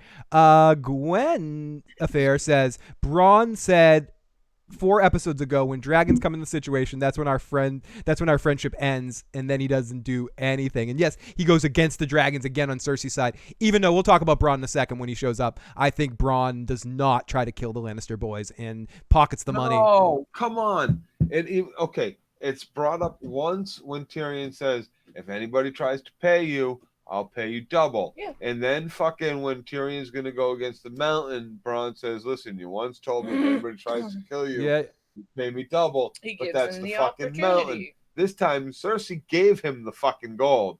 He's going to walk right up to fucking Tyrion and Jaime and goes, listen, Jaime, you still owe me a fucking castle and a wife. So now you owe me 2 castles and 2 wives. Tyrion, you at least owe me 2 more chests of fucking gold like this, and I won't kill the both of you. Yeah, I think a couple of Dothraki will sneak up behind him and fucking kill him. No, Bronn's all set. Leave Bronn's him in okay. half. Bronn ain't gonna fucking do nothing. He ain't moving against. No, I think Bronn's pocketing the money and then fucking piecing, or pocketing the money and then going on the side of with Jaime and Tyrion. He's not betraying any of those. Big Kev. Oh, good. We're saying the same thing. What the fuck is up, my people? My sensitive ass cried when Jon and Arya reunited. I was laughing so hard when Tormund goes, "My eyes are always blue, assholes." Big Kev. Awesome. Spin the wheel for big fucking Kev. Love you, Big Kev. His eyes are blue. My eyes have always been fucking blue. Cersei likes them cocky locky. So Cersei got 20,000 men, and some died because Euron killed some of them. And people die at fucking sea. Shut your mouth, Queen. What are you talking about? Shit you don't know. But it was also a dice game where he lost or they lost or whatever. No, people die at sea. He may have cheated. Someone didn't cheat. Some douchebaggery was going on. And blah, blah, blah, blah, blah, blah. Yada yada yada yada yada yada. He saved the day. He wants to fuck you, and she says not till after the war. And he says, well, you got to show me that you like me a little bit. And she goes, no. And the mountain's going to stop, and the mountain doesn't stop him. She walks in. She pauses for a second, goes, I could get some dick today, and waves Euron in to go get his shot. Licked his asshole. No. I think Cersei laid down and said, on my mind. Okay, if we want to get specific, I think Cersei laid down and said, you want me? Take me. Yeah, do what you need to do. Oh, that's so good. Yes, you're on. Serious, yeah. Yes. Huge cock, yes. Take me with your huge Best I've ever pecker had. I love the Greyjoys. You totally don't smell like sour fish. Oh, you are cracking my Kraken. So that's the Iron Way. Yes, my Kraken, you're my Kraken, you're a Kraken. Salt on my face. Yes. Oh, yes. Okay, we'll stop there. So yes, he says, I give you no affection. Then we go off to Bronn getting ready to get our tit quota for Game of Thrones season 8, as we get Bronn with like 3 girls, but they're very talkative, and Bronn doesn't like this. They're very unprofessional. Yeah, do your job. You do not chat about that kind of thing. The only thing that should be coming out of your mouth is the end of my cock. Nearly killed it. That's brave. Joe, that sounds very dirty coming out of your mouth. No, everything's dirty coming out of my mouth. True. So we get Bronn, and then we have a very interesting scene where Qyburn shows up, and I love how we get an unintentionally or intentionally funny scene with Qyburn where he says, "Oh, that one girl's getting the pox," and Bronn's like, "What? Which one? Which one? What? Oh shit! Yeah, she'll was be it dead the of one the on, pox like, in a year. penis? Wait, what? No, not that one. Oh, thank goodness. Oh my goodness. So that was a fun little moment there, and then we go. I'm sorry, I'm scrolling over here to see our voicemail line. We still have some. We have plenty of text messages, but if anyone wants to leave voicemails, 781-990-8509. And of course, we have our call in line right now. We'll get back to answering the calls in a little bit. So we go off to Cersei, who's like, "I wanted elephants," and let's listen to a little bit of this scene between the two of them. And this is the scene we were just talking about. Joe's favorite scene of the episode. How do I compare to the fat king? You're insulting my late husband. Are you offended?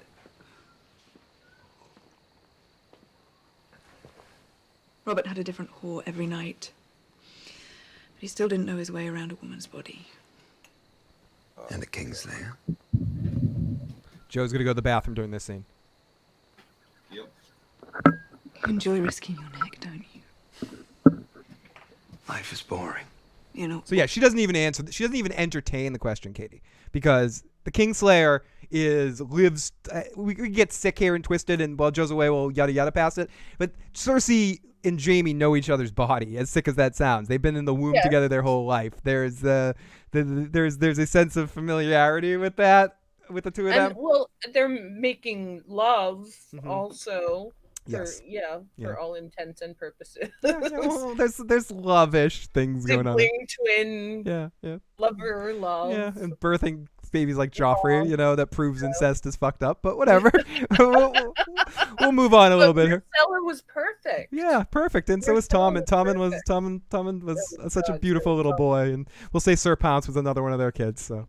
Oh, Sir Pounce was perfect. Come on, nothing wrong with Sir Pounce. The dick bringer. Podrick has his sword dick bringer.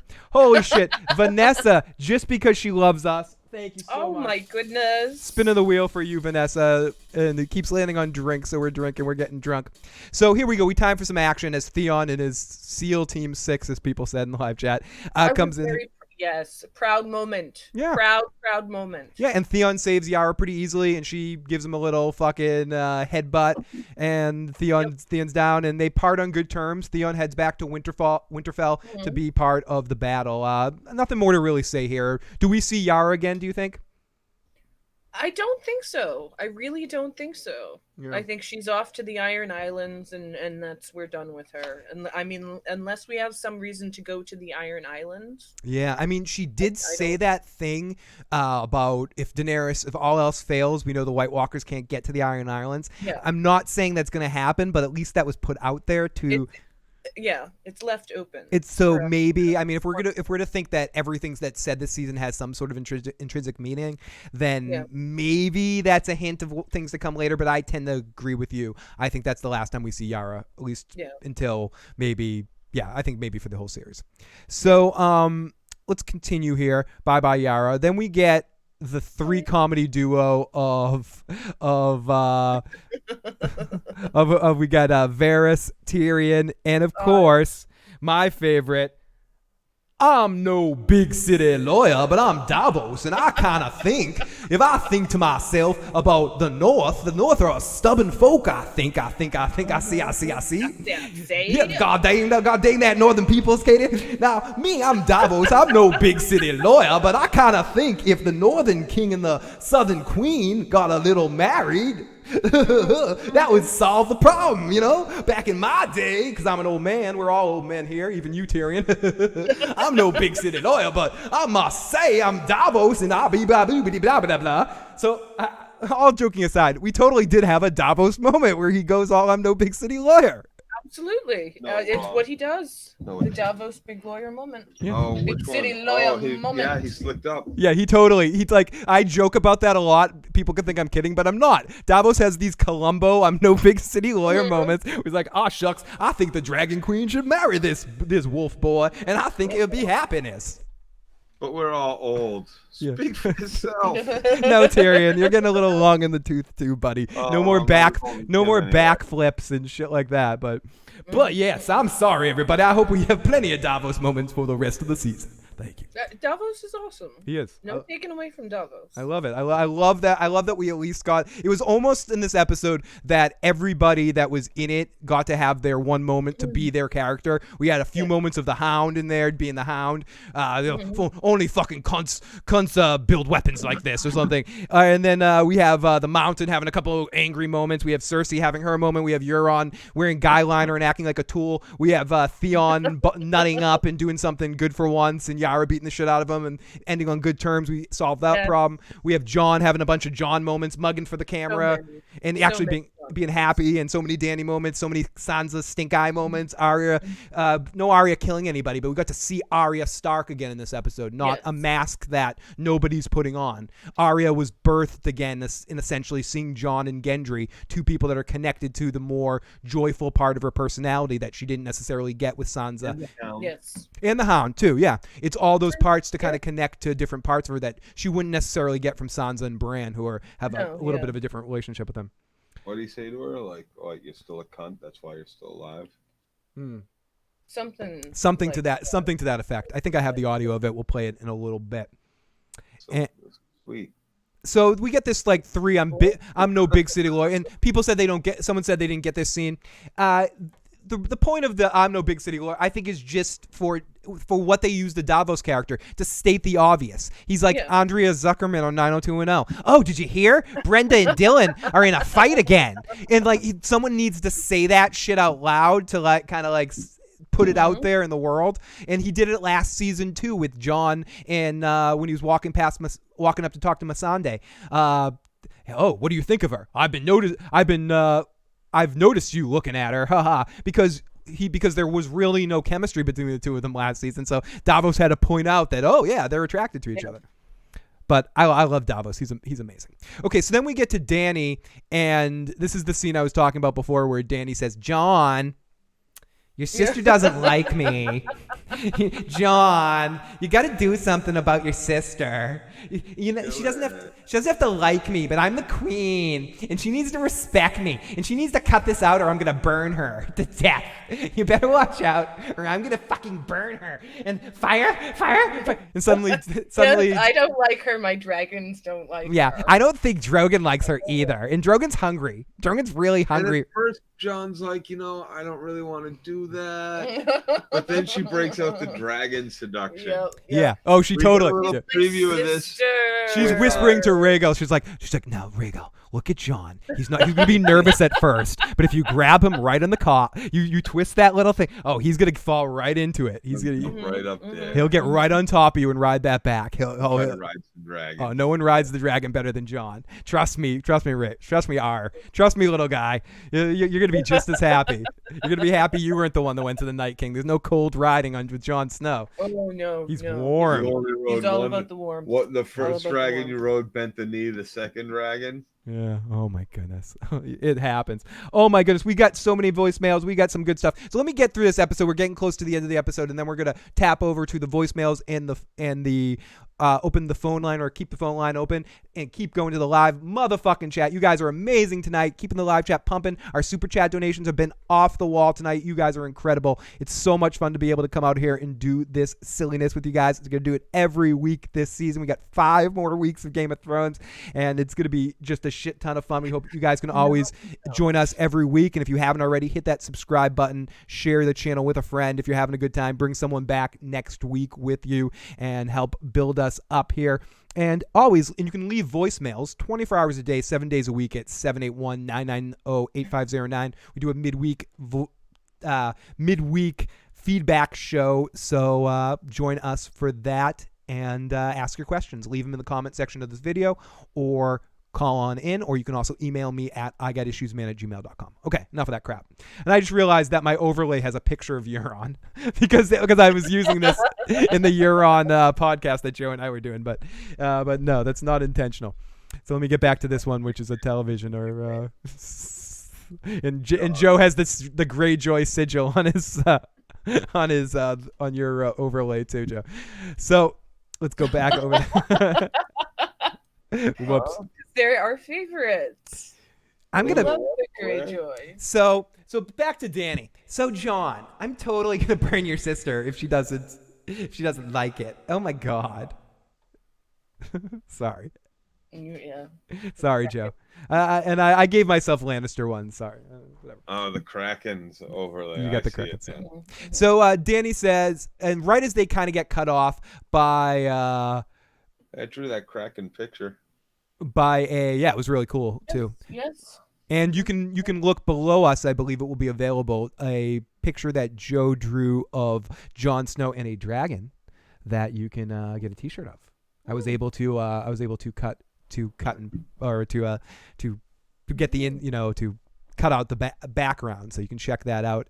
And below, I believe it should be available now or within the next day. You can see it. So here we go. Dothraki rolls up and says the dragons are barely eating. So it's time for dragon time as they walk up, and Jon's like, "What's wrong with the dragons?" And Dany says, let's listen to it.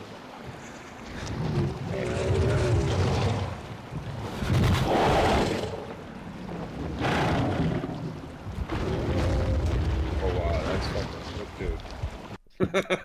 Oh, you like it? Yeah, I did. I had to mess with your grass a little bit because I couldn't really do the grass, fine. but I think I did it pretty good. It took me a little while, but Really cool. yeah, I think it's effective. Dude, I want the phone case. Man. Yeah, doesn't it look cool? We'll talk off air. Holy shit, Timo with the happy name day to Katie. Light slap for Joe for me. Wow, Sam dropping that bomb on Jon had my heart skipping a beat. Not enough Jaime, but yay, we get the lion in the intro. Spin the wheel for Timo. Everyone drink. And yes, if you guys want to get a Joe Dirty Locks original, you can check that out. I got a lot of little merchandise. But Joe, talk to me afterwards. There's ways we can figure that out pretty. This is the only white T-shirt I ever buy in my life. You can get it in different colors too. It's not just available. If you clicked on it, it's probably got like the black on black. Yeah, you can get a bunch. So yeah, I'm glad you liked it. It took me some time earlier today, but I Oh, dude, those are sweet. Yeah, I figured out. You're like, I want that fucking phone case there. Everyone get that. Holy shit, we're playing some. We got another subscriber tonight. Lots of fucking super chats going on tonight. You guys have been unbelievable. So much appreciated. We're gonna get through this episode, then we're gonna get to your voicemails and texts. And it's been a great first week. Great to have all of you guys back in the live motherfucking chat. Get the dragons a blanket.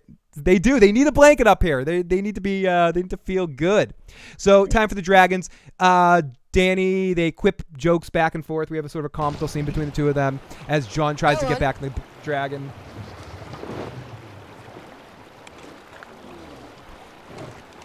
And this was all right. This was what it was. We definitely got this. We needed to get Jon riding the dragon early so we can get the dragon fight later between him and the Night King.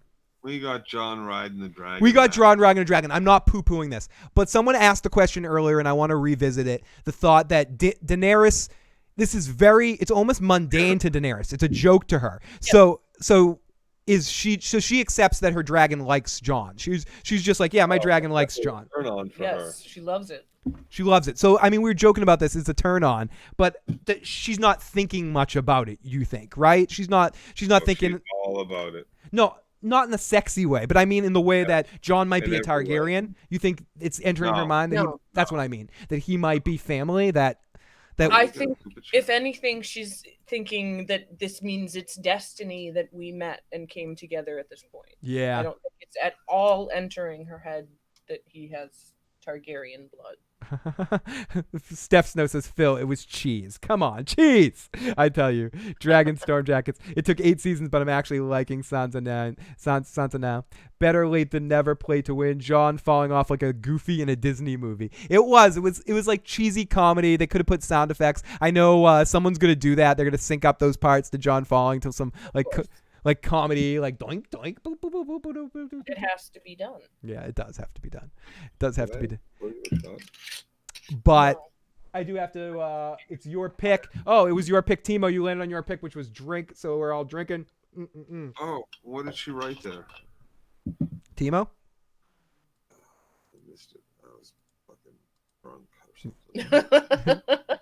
Joe is drunk. Or something. Or something. Definitely the something. So yeah, this was a combination of cheesy. I wrote my notes. Time for the dragons. The dragons, she's so turned on, it's not even funny. They play a game of Ring Around Winterfell as everyone sees Jon riding the dragon. They're like Superman and Lois Lane. They do the dive bomb, but the music says it's okay as Jon starts to get a handle on what's going on. And Daenerys says, "Hey, this isn't pod racing." It's more never-ending story than Superman and Lois. Right. Okay. Fair enough. And also a little bit of a pod racing moment where she's like, she chases after him. Jon says, "You ruined horses for me," and they. Yeah, once you date a dragon, like horses are ruined forever. Yeah. Like once isn't you that ride like date a dragon. Isn't that like a commercial with, Is that a saying? You go with Geico, you're ruined forever or something. With the werewolf guy and some insurance company ruins other insurance companies. Play to Win 1987 asks, so is Dany Jon Snow's aunt? Yes, Dany is Jon Snow's aunt. Yes. That is true. That's true. Auntie Dany. Yep. The problem is that most people have the wrong opinion of Sansa since the first season. She had eyes for blue-eyed, blonde-haired King Joffrey, who turned out to be a little turd, and even she realized it. However, the first season impression of Sansa being googly-eyed ruined it for us. Give her another chance, guys. Jon and Dany, I'm a Targaryen. Dany's not the problem in this family. Yes, Jon is Dany's nephew. At least it wasn't Dany saying, "You ruined horses for me after sex." That would have been a lot different. Oh, and holy shit, we got another super chat donation. Hey, Joe, I agree with you. The Walking Dead has always been better than Game of Thrones. Rick would have made it get. Oh, no. What? Well, what's going on? Big Kev. You know I'm like Ron Burgundy. I'll just read anything that's in the super chat. Water. You need water. You both need water. It's just tan. Everyone should know. Joe will be back in a second. He's gonna go get some water, and Katie and I will finish recapping this episode. So Jon says, "You ruined horses for me," and they share a waterfall. That's so romantic, and it's almost like some Star Wars prequel stuff level dialogue here in this scene. Is that like the waterfall with the cave behind it that he went to with Ygritte? Like, is that his spot? Yeah, I think this is the date area that Jon Snow brings all of his girls. No, yeah? I don't like that. That's not cool. That's not cool. He's like, "Thanks for showing me that spot, sweetheart. I'm gonna bring all my chickies there." Yeah, I'm taking it back. I'm sure. It is a panty dropper. I mean, it's gorgeous, yet cold, though. She should be colder. She's not cold. Like, she her fires burn. She should be terribly freezing. Her fires burn hot, Katie. Yeah, okay. man, She should be freezing. She's got an intern. If her dragons are cold, I was fucking sweating. What are you talking about? That is a good point. Joe is. You're always sweating. So, speaking to someone who's always sweating, we go off to Gendry, who's making the Hound a big axe, and we get our Hound moment for the episode. Oh God. Oh God. Leave him be. Did they hug? I think they hugged. As close to hugging In my as mind, the Hound they hugged. gets. They were here. She ran up and grabbed him and went, "Oh, Hound, I miss you." me to die. First I robbed you.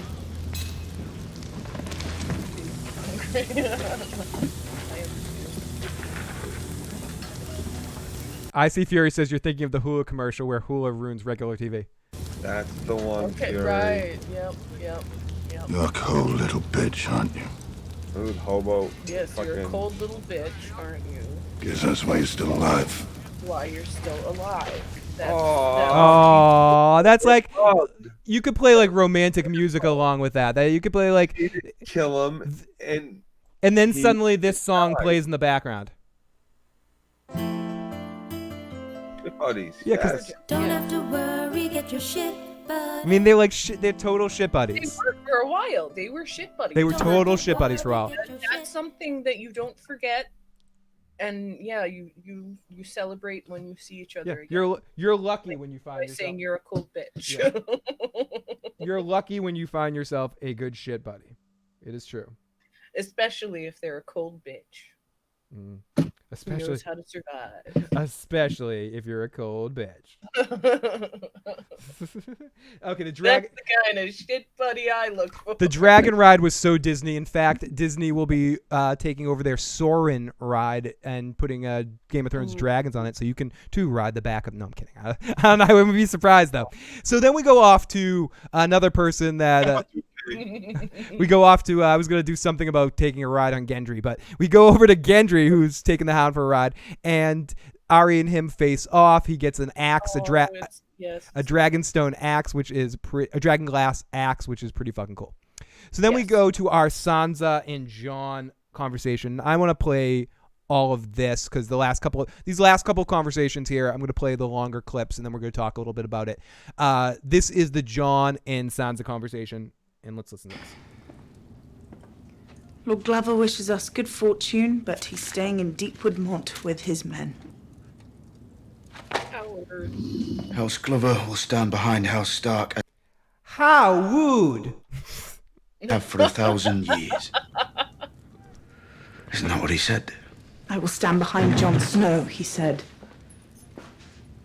The king in the north. I told you we needed allies. You didn't tell me you were going to abandon your crown. I never wanted a crown. All I wanted was to protect the north. I brought 2 armies home with me, 2 dragons. And a Targaryen queen. So do you think we can beat the army? So fucking what? Without her. I fought them, son. He's gonna take my castle from me. Twice. You want to worry about who holds what title? I'm telling you, it doesn't matter. Without her, we don't stand a chance. This is the part that Sansa doesn't get because she hasn't seen the Army of the Dead. Right. Do you think she totally runs in? Because again, this is a little bit much to do about nothing for me. Because I think this is just sort of a jerk off until Sansa sees the army, and then she's just gonna be like, "Jon, you're right." When she goes up north to the Castle Black in the first place, and she has this conversation with Jon, it's, we need to go get Winterfell back. Yeah. And if you're not going to help me, I'm going to do it on my own. Mm-hmm. And that's when Jon says, okay, I'll help you. And then Lyanna Mormont makes him king in the fucking north with everybody else. King of the north! King of the north! So things get a little skewed from Sansa's point of view. But she doesn't quite understand, even though she was up at Castle Black for a minute and she's heard all the talk, she still hasn't seen the fucking dead in the army of the dead. Yeah. So she's still thinking about that evil cunt who's got an army down south that's coming to fucking kill us all. That made my life hell, that killed my father, that killed my mother. Blanco says it well. Some of those Northerners are straight up cunts. They'll take another perspective only once. Yeah, once. Absolutely, only once Mr. Snow and his crew arrive. Angel B says the North is just ungrateful at this point. Yeah. I mean, in fairness, the North is a little gun shy because of everything that happened with losing the Starks and the Boltons coming in, and when Robb went down, and then the last time the Starks lords went down and dealt with Targaryen. So I get some of the reluctance, but this is a rare situation where it doesn't really matter. If anyone that sees this army or can understand the true threat, and if they believe that the White Walkers are really marching, it literally doesn't matter. It's like if in our world right now, aliens started invading, it wouldn't matter. Everyone needs to band together and start trying to fight the fucking aliens. No other problems fucking matter. I don't give a shit if you cut me in line at Market Basket and, like, you know, you're at that line and you went in front of me to the number one when I was waiting first and they called me next. You know those people that just cut around. Like, I don't care if you're one of those people. If the fucking aliens are invading, I'm fighting with you against the fucking aliens. The White Walkers are coming in. It doesn't fucking matter how many times Bran got pushed out that fucking window and gained superpowers from Jaime. So again, thank you, Jaime. But I don't care how many times he pushed him out the window. Bran's not gonna be like, Jaime, leave. He's gonna be the one that saves Jaime's life in all this. Not to go to previews for next week. It looks like Jaime's on trial. Bran's gonna come in right when they're about to kill Jaime and say, actually, Jaime Lannister plays a role in this fight, and he's gonna sacrifice himself or blubbity boobity or something. Like, Jaime doesn't need to die, and they're gonna all like listen to Bran because he's the one that Jaime pushed out the window. And Bran, like, I'm calling it now, Bran saves Jaime's life next week. I said that last week, dude. No, you said No, you said that Jaime's going to do something to save the day. Like, you think Jaime's going to kill the Night King. Right, but that was after, first he had to be pardoned by Bran. Bran had to say it was okay, don't worry about it. I think that's coming. Then I agree with you. I think that's coming. I think that's coming next week. I already said that shit. Did you freeze? Did we freeze you? No. No, am I frozen? Yeah, on one of my screens. Oh, okay. Yeah, but that doesn't matter. That's not the real. That's not the real thing. That's not the real thing. That doesn't matter. It's on my side. It's on your side. Oh, is it? Put it on your side. It's a little better now. There it is. It's moving. Barely, but it's moving. Bran is saving everyone at this point. Missandei was like, "I'm Audi 5000. It's cold. It's very, very cold." Yeah. Too cold. No so Sansa and Jon keep talking, and Sansa challenges him at the end. Listen, did you bend the knee because you believe in this queen, or did you bend the knee because you love her? What's the good difference? Question. Big difference, and it's a good question. And I think his answer would be both. Yeah. His answer is, shut the fuck up, Sansa. Sansa. Talk to me like that, I'm your king. Sansa, you never liked me. Not anymore. Sansa. Just because the king bent a knee doesn't mean he ain't a king. Yes, it does. Play to Win says Sansa is getting annoying, honestly. Hey, LMR, great to see you. Great to see you.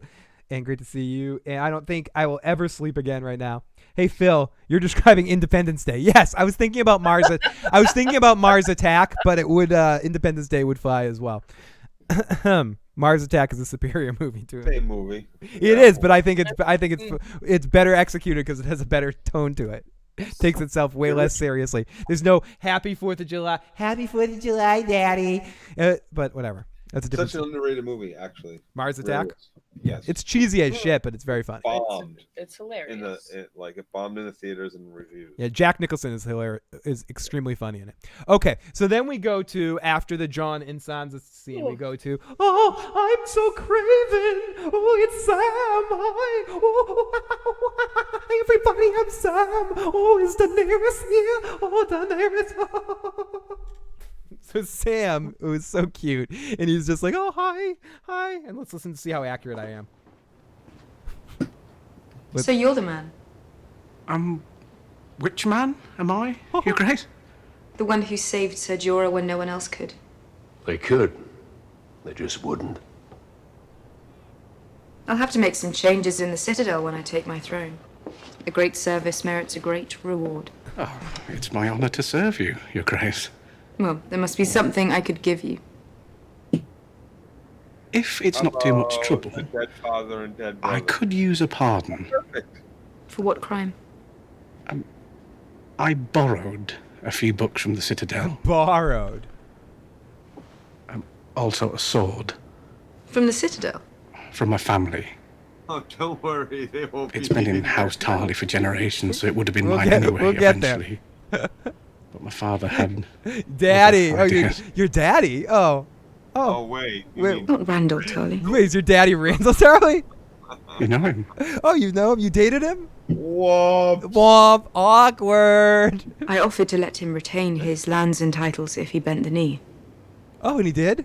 Because that's my dad. He totally bent the knee. He refused. Oh, yeah. That dude's fucking malleable. Oh, he's the most malleable guy in all of Westeros, Joe. He's like Look how quick he went from fucking... he's like the way of the he's like Jit Kundo. He's like the way of he's like Stop being liquid. allowed home again. He was a Tyrell Nothing but brothers man, that then he was a Cersei man. He couldn't bend again. But Joe, what about Your brother stood with your father. Oh no. Dick on, dick on, dick on. Dick on, dick on, dick on. Dick on, dick on, dick on, dick on, dick on, dick on, dick on, dick on, dick on. You said dick on. That was cool. And then Sam runs the hell out of there. You can't fucking deal with it. I don't know, Black Robin. I think even though it seemed like she had zero compassion, I think that was the best thing she could have done.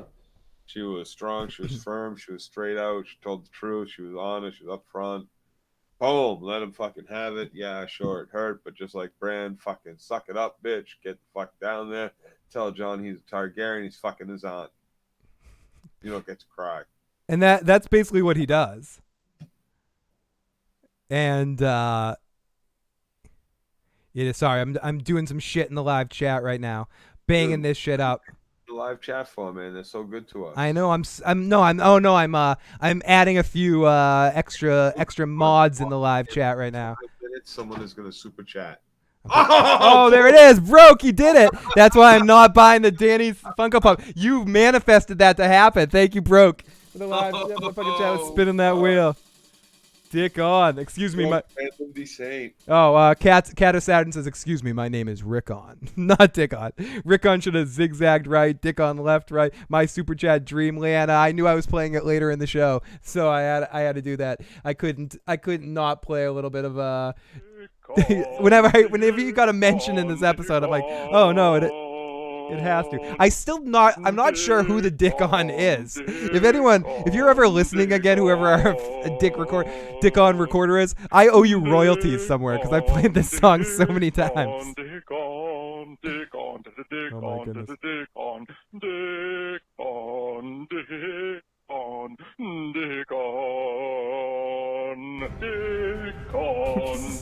Okay, enough of that.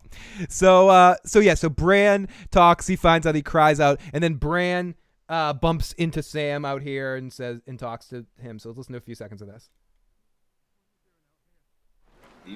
Waiting for an old friend. So do you think that Bran knew that he was going to find out about his family and be pissed off enough to want to tell Jon about it? So he pawned it off. Bran's a little asshole. Bran's a little prick face asshole. He's chucked his responsibility to have to tell Jon Joe. He just was like, fuck you. I'm not telling him shit.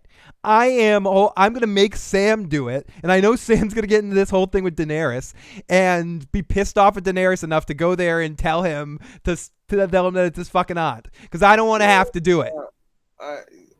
Bran's a little prick.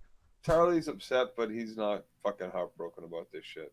Yeah. No, I think he's more heartbroken about Dickon, but he'll get over it. Because really, it does mean he can go home. He's going to ultimately come to the point where he's like, this means I can go home. This means I can go, No, he's not pardoned yet from the fucking Night's Watch. Daenerys will. And there's a fucking war coming. The Night's Watch is no more. That doesn't matter anymore. That doesn't matter anymore. This is the time it does matter. Okay, everybody in the Night's Watch, go home. The Unsullied and the fucking... And the Dothraki, we got this shit. So let's finish this episode out here. Bran basically talks Sam into having to talk to Jon. So Jon's down checking out the tombs, and Sam slips and falls and goes in and talks. I'm supposed to be down here. Let's listen to this whole thing. Were you hiding from me? Of course not. What are you doing in Winterfell? I added the Winterfell. Or did you read every book in the Citadel already? Every episode. What'd you say? So in the beginning, opening credits, the tombs appear, right? Gilly, you're right. So I wonder if the tombs are going to end up being in every I think at least the first couple. Heavily. In the finale. Daenerys. Keisha says, "I'm with you, Phil. Bran is an asshole." He's a little shit. They were prisoners. Little fucking flat face fuck. She didn't tell you. Spying on his fucking... But Bran doesn't live here anymore. I'm so sorry. Bran's not here, man. But this scene was really good. I love Jon and Sam. Jon and Sam have built up over so many seasons on this show a really excellent backlog of emotions between the two characters, and this was really one of those payoff scenes that you can only get in the last season of a show, where a lot of their relationship coming together in this moment, because Sam is someone that Jon can't really question And he can't really get angry at him because he knows Sam well enough to know Sam will always have his best interest. So there's a few points in this conversation where Jon, if this was anybody else, Jon would all Jon Snow out here. I'm not taking any of this, blah, blah, blah, blah. But he can't do that with Sam because Sam knows him too well and he loves Sam too much. So that's why Bran might be an asshole, but he was right that Sam was the best guy to tell him this. And because Jon has to listen to everything he says here. We need to end this war. Would you have done it? Great, extremely well acted scene, well written scene, well filmed scene, and this again, scenes like this is why Game of Thrones is awesome. It's not about the dragons and the huge stuff. Where the fuck is Ghost, you assholes? Don't tell me you don't have money for the fucking CG budget on the wolves. You have one more episode to see Ghost before I go on a Ghost rant. Okay, I'm gonna give you to episode 2. Jon's back on Winterfell. He should meet his fucking direwolf. Shut the. You've also spared men. Thousands of wildlings when they refused to kneel. I wasn't a king. But you were. You've always been. What you mean? What you talking about? My crown, Sam. I bent the knee. I'm not king in the north anymore. I'm not talking about the king in the north. I'm talking about the king of the bloody 7 kingdoms. The king.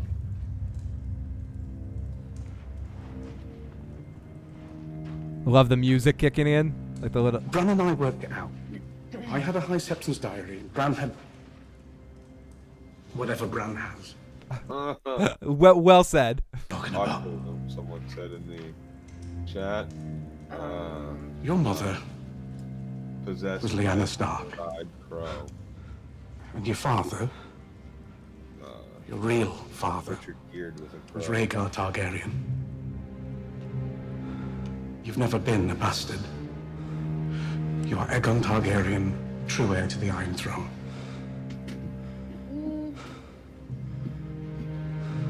And so, I know it's a lot to take in. And Jon's face throughout this, this is just, again, such a well-acted scene. Jon immediately goes right to thinking about Ned, of being like, Ned, my father. And Sam knows him so well and knows how to cut this off of the past. And he's like, no, he really was an honorable man. He was more honorable than you can comprehend, Jon. Ned Stark, he promised your mother he'd always protect you. And he did. Robert would have murdered you if he knew. You're the true king. Aegon Targaryen, 6th of his name, protector of the realm, all of it. Wow. So, do you think, out of all the things that are going through Jon's head right now, where's Gilly? No, it isn't where's Gilly. Is it I fucked my aunt, or is it I'm the king? If you got both those pieces of information at the same time, what do you focus on? I'm Aegon Targaryen, or I fucked my aunt and or uncle. First thing that goes through your head is that fucking cunt Catelyn Stark. Yeah, maybe. Yeah. Maybe. Dude, First seriously. thing that goes through your head. Possibly. Fucking cunt. Possibly, Jon. That you might be onto something there, Joe. Yeah. That could have been a quick passing thought by Jon in that moment. Fuck. Yeah. You mean I had to deal with that, and Ned didn't even cheat on Catelyn? Fuck. People in the live chat, I started something with the ghost thing. Love you guys in the chat. You guys are fucking insane tonight, and I love this so fucking much. Thank you. It's I can pardon myself. Excuse me. So Jon's checking out so all of that. And Jon is like, Ned lied to me, and he's like, no, Ned promise me, Ned, promise me. Yeah. And they find out all that fun information.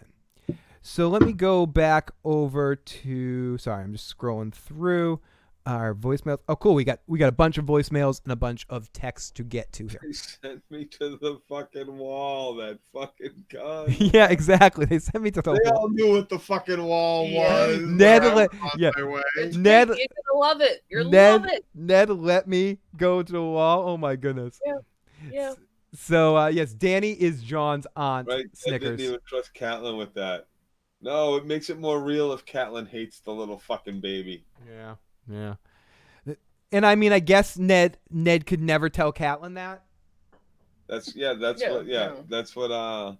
Who put it? No, she was impulsive. She couldn't have kept. She wouldn't have kept her mouth shut. Yeah, it's Katie. I guess you're right. I mean, Catelyn, look what she did with the Tyrion situation. Even though Ned told her to kind of just, she's very headstrong and stupid. And it makes it more real if she hates the little fucker. Yeah, no, fair, very fair. Okay, so to finish this episode off, Dany's the queen. She should be. Did I finish? Is there more of this conversation? Oh yes, Yeah, they talk about, dude, why didn't you tell me Daenerys this? is so quick, she shouldn't be. No, I fucked her, dude. Yeah, it's the truth. Like, Send her, Raven. Okay, so then Sam says Daenerys is not the queen, is not the rightful heir. You are. You gave up your kingship for her and bent the knee to her. Will she do the same thing for you?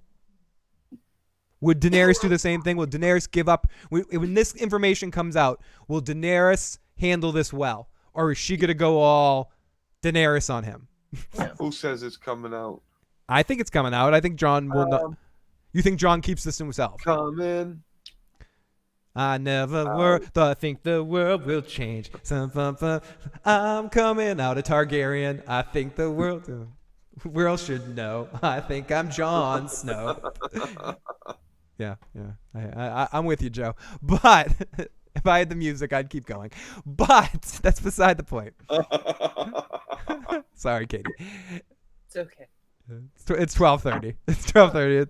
It's a day after your birthday now. I can be. We've been at this for what? Almost a while. Couple of hours now. Okay, we're on the home stretch here.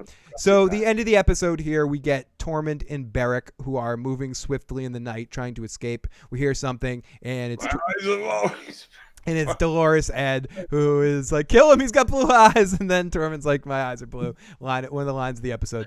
And this, Joe, even though you made fun of me at the beginning of the episode when you were trolling, this moment right here scared me more than any horror movie in years. Blue eyes looking at him. I didn't. I totally missed that.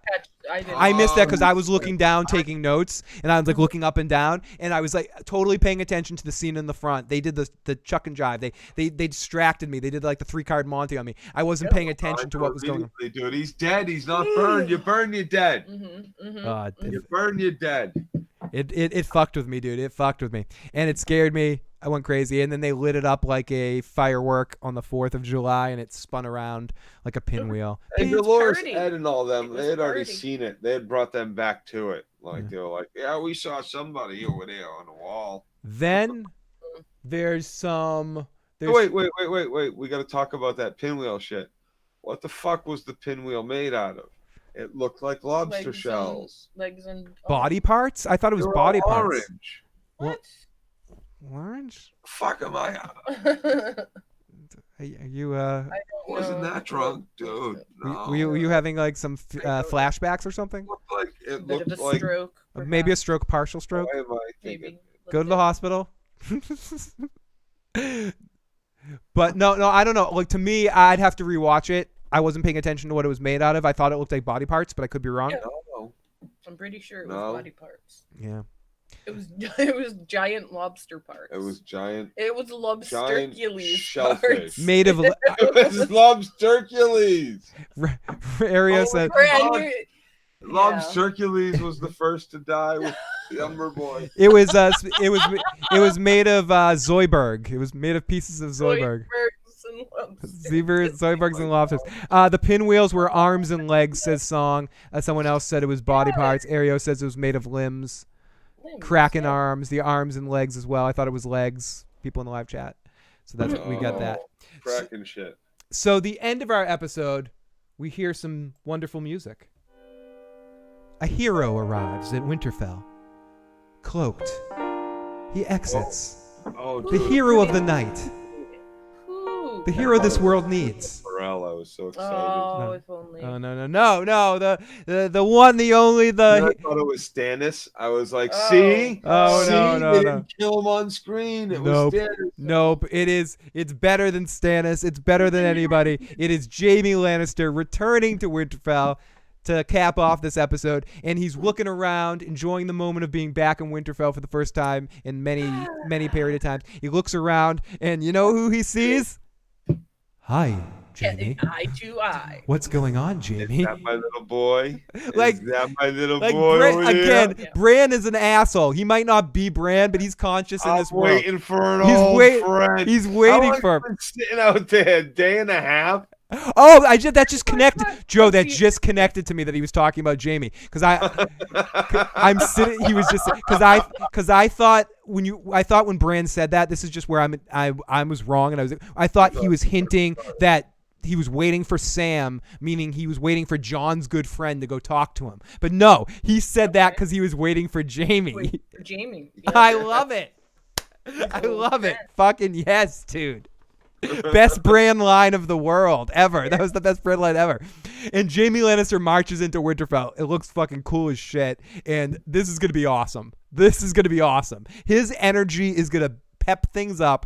And it's really going to be fucking fun to see Jaime and Jon interacting, Jaime and Tyrion in the same place. And then Bronn's going to come into this situation eventually. And then we're going to have Brienne up here and Bran. Brienne and Tormund. Yeah. Oh, this is going to be a shit show of amazingness. Fran equals Nick, you're on fucking fire tonight. Nick X. Fran equals Al 9000. Joe, what a great connection. Joe, but honestly, Joe, I can't lie. I did not connect that before. But yeah, he was talking about. There's a few people up there that are saying they didn't catch that. Some others are. Well, it was subtle. It was very subtle. I love it though. That's that makes that scene. I did because I totally thought.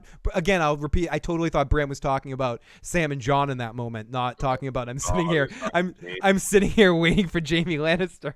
Yes. That's fucking great. 2 points. It's at the gate of Winterfell.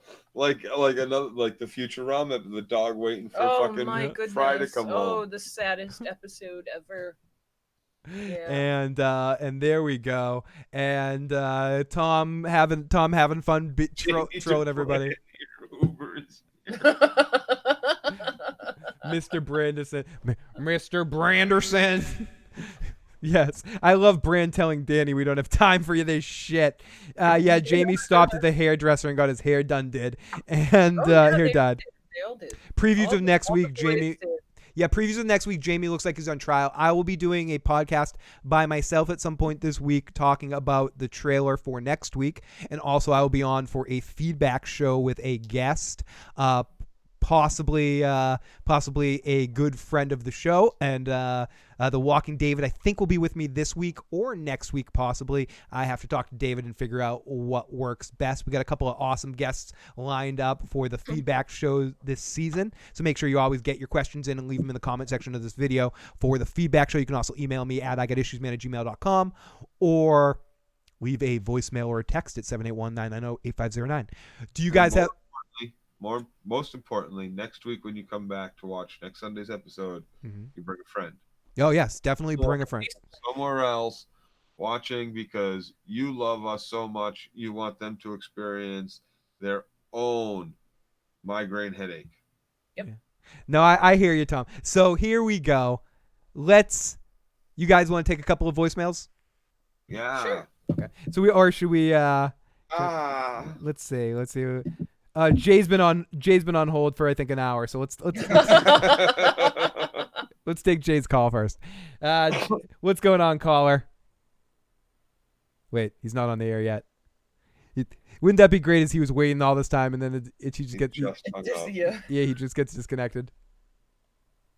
Yeah, sorry, Jay. Looks like we lost that call. Yeah, sorry, Jay. Sorry, area code 202. Anyway, we'll be back next week. Yeah, sorry. We're done taking calls for the night. Sorry about that. Sorry, my computer's acting a little Sansa-y right now. It's not working too well. And that is not a lie. So let's listen to a couple of voicemails. We got a voicemail from Broke. And by the way, if you left a voicemail for tonight's show, there is a chance we may be replaying it on the voicemail and feedback show, just because we have a different person here that might be able to offer a different take on the call. Or if we don't be wrong, it'll be a little bit off. It won't be the right take. Exactly. It won't be Joe's take. So this here, speaking of awesome takes, let's get our good buddy Broke Black Man 94. Hey Phil, Joe, Katie Crow, motherfucking chat, Fandom Beast, Singer, ABBM. First episode in, Not gonna lie, it was an interesting episode. I'll give it like a 7 out of 10 the most.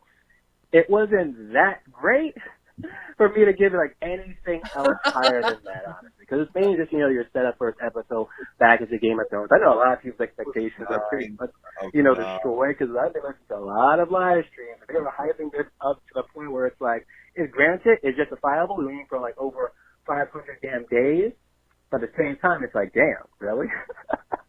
Oh my gosh, but I'm really disappointed about the whole freaking Yara rescue mission thing went like so easy. Because I was expecting something similar to how freaking Yara Why did they take the fucking ship? Try to rescue Theon. What was that, Joe? Why did they take the ship? Why didn't they take the big fucking armada, big badass ship? They didn't have the men. They didn't have the men to kill everybody on board. No, please. But that pretty much went wrong and terribly. When this one, it was just so easy. It's like, this is a silence. Like, I don't know. It's like, I'm guessing the actual strongest person there, what made a difference is Euron, if he was actually there. But no, he was too busy piping Cersei. Which, you know what? I would have gave this episode a 10 out of 10 if freaking, Theon would have waited, killed Euron, and then would have been like, yo, fan of these things, send his regards to sleep on his wife Cersei. But nonetheless, I'm still a bit confused about how freaking Cersei is like sipping wine here, because I thought it would be a scenario where something like Kyber says, yo, you had a miscarriage and whatnot, baby's dead, and maybe she was going to try to sleep with Euron to get pregnant again so she can avoid being, killed. And to see this, it's like, okay, maybe that happened, but they're going to tell us that later on, or she actually legit was lying. But then we pretty much had, the whole... I think she's legit lying. How to Train Your Dragon for freaking kidding, freaking young languages. What was that? It was part of the con. What, the pregnancy? Yeah, pregnancy. I think she's drinking again, so I don't think she's really pregnant. Okay, all right, that was cool, and everything else was cool. But damn, that freaking ending! I kind of wish they dragged out more, gave us more minutes, because just seeing how Jaime looked at freaking Bran, I wanted more from that, man. I wanted more. But thank you, though. Good message from Broke. Let's listen to the Bloody Talkers message now. Hey, Phil. It's back. We're back. It's the Bloody Talker. How you doing? Great show so Good to far. see you, Bloody Talker. So, man, first episode, and it's pretty nuts. Lots of up and downs. I don't know what's going on.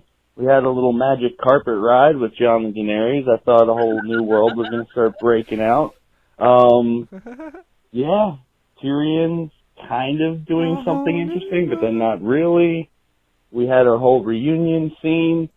The whole Arya Theon scene was interesting too. It kind of not Arya,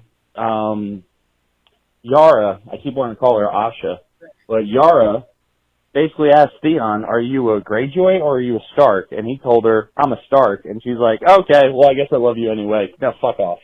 So that was interesting. But yeah, I'll talk to you later. Peace. Yeah, I thought it was interesting too, and I'm glad that we had that. And if that's our, I'm sorry. Oh no, if that's our closeout to Yara, I'm happy with it. What, Joe? I don't know if I'd go that far. I don't think it's the closeout. I don't know if I'd go that far with I'm not a Greyjoy, I'm a Stark. No, I didn't. I think it had more to do with she finally sees that he's kind of found himself a little bit, that he organizes to come rescue her. And I think she might also be right. We might see where this might not be the last we see of her. There might be a need and a play for that. Yeah, we were talking about that, I think, when you went to the bathroom, that they might have put that out there as Daenerys' endpoint, like they're fine, like after everything goes shit with the White Walkers and the White Walkers actually take over Westeros, they have to flee to the Iron Islands to figure out the last step or something. So there's a possibility it could come back. So we have a couple more voicemails here, and then we're going to listen to a couple texts. And no, I didn't hang up on Jay. Literally, the call-in line thing is frozen right now. So I can't do anything right now. So, Jay, if you want to leave a voicemail, if you have something to say, I apologize. The call-in line is broken at the moment, and I don't want to refresh it because, well, that would fuck everything up. But I'll try. I'll destroy the world. I'll try. It will destroy the world. You know what I mean? Then you have to re-sign in and read a whole bunch of shit. Too much. Is that a thing? Hi, Issue Master. How are you? I just wanted to ask you a question about Game of Thrones real quick. I'm doing really good. Do you think Jon Snow Yes. is actually a Targaryen, or is it just Yes. all a lie, all the fool, all the was rude, called you that? know? Didn't they explain Yeah, thank you for taking my call. This is awesome. Requesting an answer. Thank you very much. Dude, great fucking call. Great fucking call. I think it's actually. I think he is. I think he's definitely Targaryen. Maybe. But then again, he might not be. I think he is. Right? How well That's can the we big- trust the big reveal this at the end. this He's not. what did he do? He transcribed diary from this guy's best friend. You know, like, oh, and Bran doing whatever Bran does. Can any of this really be trusted now? No. I don't know if I'm. There's Yeah, no the such fat thing as guy giants. whose dad and brother I killed, and the cripple boy who stares off into space after rolling his eyes up. I don't know. They're saying some shit about this dude being the king, but I don't believe it. You don't believe it? Do you think Jon is going to try to be king, or you think he's just going to be? Why? He doesn't care. I think he's going He to tell the doesn't truth, want it. but I don't think he wants it. He's I gonna don't think order he Good night. wants it. Have a He's great gonna night, Timo. Stab Sam in the fucking face, leave Sam for dead in the crypt, go up there, drag his little brother to the top of the fucking broken tower, and toss him out again. Shut your mouth, little bitch. I'm marrying a dragon. Sure. Oh my goodness. Have an amazing night, Timo. Lots of love. And we got one more voicemail to play tonight. This is, I think, for Joe. Oh no, we got two more because Jay's got a message too. So here we go. Fucking Joe, how you been, man? Oh, nice. You saw Theon though? Put in that work, man. This is our fucking. Now it's Theon Stark. Theon motherfucking Stark. I love the way this guy says fucking Joe. It's like my favorite thing in the world. Fucking Joe. Fucking How you Joe. been, I love man? You saw Theon though? Put in that work, man. Yeah. Now it's Theon Stark. Yeah, fucking Theon Stark, motherfucker. So listen to a little bit of Jay's message here Great Joy Stark. Yeah, To- he's hyphenated. to end us off for the night. Let's for voicemail wise, let's listen to what Jay has to say. Yeah, on the part where Theon went to rescue Yara, I thought they were going to do a reverse of what happened when like Yara would not necessarily be like, hey, get me, they're trying to take me, but be resistant to going with him because of the fact of how she looked when Euron first captured her, and Theon had a choice to either save her or run away, and he ran away. He also, I don't think. Yeah, and I'll play the rest of Jay's message. I think if this was a longer season and longer period of time, and Euron was a more well-written character on the show, I think you could have done something interesting here with a parallel to Theon being broken down by Ramsay, with Euron breaking down Yara, and Theon goes to save her, and she does something similar to Theon that Theon did to her. When It would have been interesting. there's a way you could. That's what I'm saying. If Euron was a better written character and she went through some emotional and some crazy shit, and we cared about that stuff, you could come to a point where Theon found a broken person that was different. But instead, it went very different, and but I still enjoyed the way it went. But let's play the rest of Jay's message. Yes. Okay. Sansa deserves credit for getting one thing right. Because it's not like she said you were just you're a smart person, Tyrion. You're just being naive in this aspect or whatever. She's like, oh, because you're doing this, making this one decision, you're the stupidest person in the world now. I'm just on a fuck Sansa, and I want to fuck the writers for having Arya say that Sansa is the smartest person that Arya has ever known. That's some bullshit. And onto your is a veiled threat? I highly, highly doubt it, but even if it was, when she threatened Sansa, it was not veiled. Sansa was visibly scared and shaken. When she threatened Jon, it was just like, last season. Well, like, you know, she didn't really say, like, I'm on Sansa's side. She was like, I'm on the side of the family, the side of the Stark.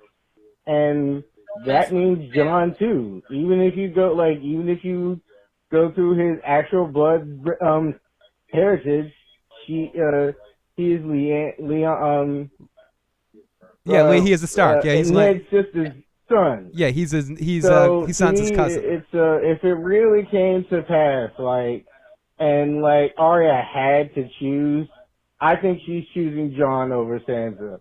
All right, later. I agree with that, but I'll say this too, as far as Tyrion being the dumbest man of all, or whatever, and that was what Sansa was right about.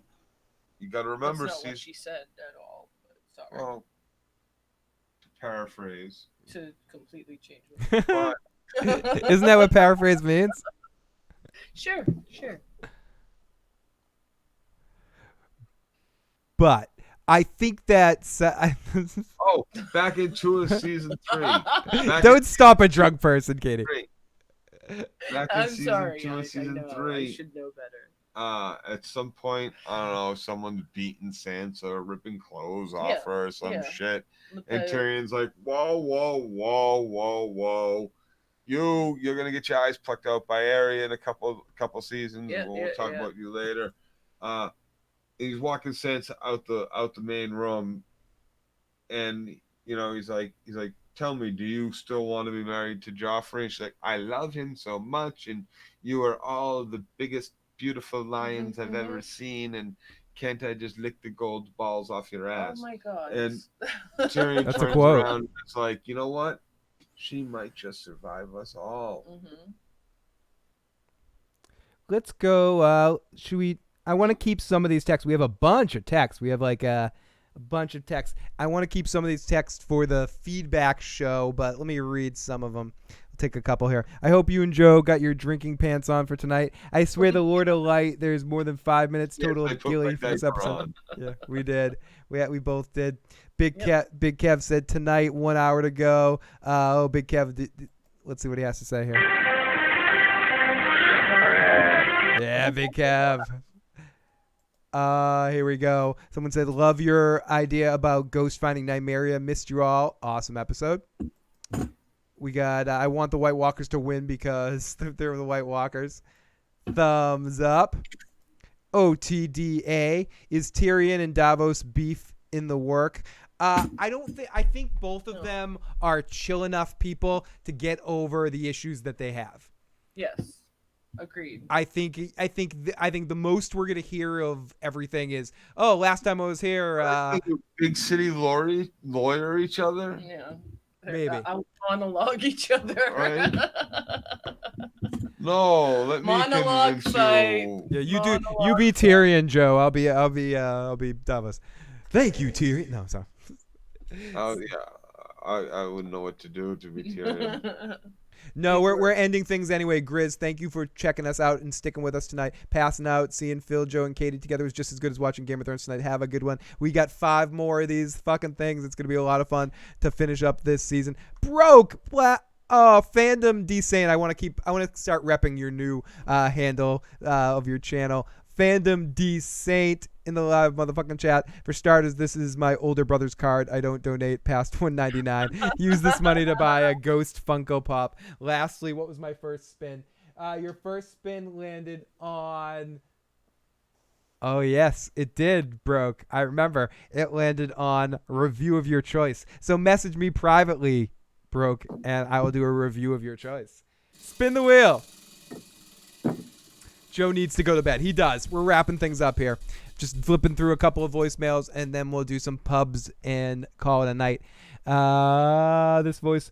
Dude, I'm mad at Danny for possibly messing with Jon Snow. Sam Broman's bitches be crazy. And that's from Bo Chambers. And this is Dragon 8 Ghost. Sorry, bro. Jay from Jade Dragon Melfi. Oh, Melly, I mean. Great stuff tonight, everybody, in the live chat. And you landed on Joe character impression for this second one. Joe. I just did one. I did Meister Aemon from his dying deathbed. One more time. Egg. I'm calling out for Jon. I dreamed I was old. Egg. Okay. Yes. There you go. There you go. You got it. You got it. You got egg. Egg. Okay. We did it. So brief things just while I have you here, and I know I'm going to break this. Jon Starkarian. Felicia says Joe's one-eyeing it. It's always a good sign. Good thing he's home though. You know he is. It's gonna be fun. He's home. He has a long ride home. Lady. Okay, I hold my hair back when I puke. Lady Laura Dane in the live chat. Joe, did you get to? Were you able to watch the preview for next week, or did you skip the preview for next week? I don't watch that shit, man. I know Joe does not like trailers in previews. Okay, everybody, we're gonna start to wrap things up later. You saw the trailer. Don't lie to the fucking chat. They will know if you lie to them. You're weird. Did you see it? Did you see the trailer? I never said I didn't see it. Told you. What?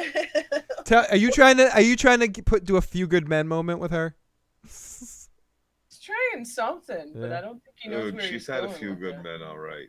Hey now, spikes and you. Keisha, thank you so much for that super chat donation. Amazing. We do appreciate all this love in the super chat tonight, guys. It helps more than you know. Runs good men. Uh-oh. It landed on Joe Drinks.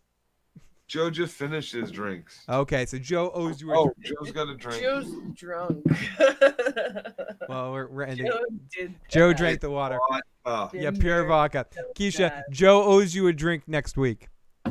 Or I'll take a big sip. I'll take Joe's drink. I'll take a sip of this 10% Game of Thrones beer, which was very fucking good.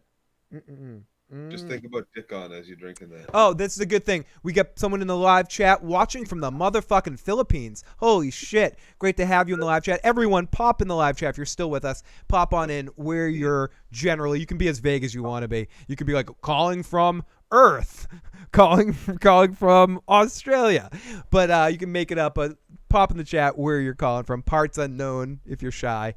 Whatever. I'd love to hear that. We'd love to see that as we're someplace weird like Texas or Delaware. We're in Delaware. And I bet you got on clean underwear. Joe needs to put some blood in his alcohol system. Sansa needs an axe to the face. Lannisters for strategy and manipulation. Starks for loyalty and family. It's okay, I'm drunk too. Yeah, that didn't go well, Joe. She ain't like that shit. Joe is getting grumpy. She ain't like that shit. She ain't like most of what I do. Joe is getting grumpy. Felicia is in Rhode fucking Island, in stalking distance. Felicia, I'd be lucky to have you stalk me. Centovia Major is in New York. Lady Laura Dane is in New Jersey. We got Horror Claws in Chicago. Bionic Blue in Australia. I was joking about the Australia, but in Brisbane, Australia. Falcon from Georgia. We got another person from Australia, from Melbourne, Australia, the wonderful Bug, calling from my toilet, the bloody talker. He's always bloody in his toilet. And we got Pennsylvania. For Rick, we got a song in Fort Worth, Texas. We got drink a 12-pack and a half a bottle of fucking Johnny Walker Black lightweight. Jennifer's calling from the moon. Last Son is calling from England. Johnny Walker on the rocks. Tony, thank you for getting my Wayne's World message. We got Cat of Saturn calling from Westeros. Come on. Pamela calling from California. Montreal, a French Canadian. We got another Texas person. We got Frumius from Detroit. We got Blue Steel from Dallas. We got Tom himself. Drunk. If you're drunk, type 69. Oh, Jesus. I never would have been able to tell that you were from Seattle, Miss West Seattle. Lola from Poland, baby. Dude, Newcastle beer is fucking delicious. Brown ale. Oh my God. Joe guessing area. Make Joe guess area codes.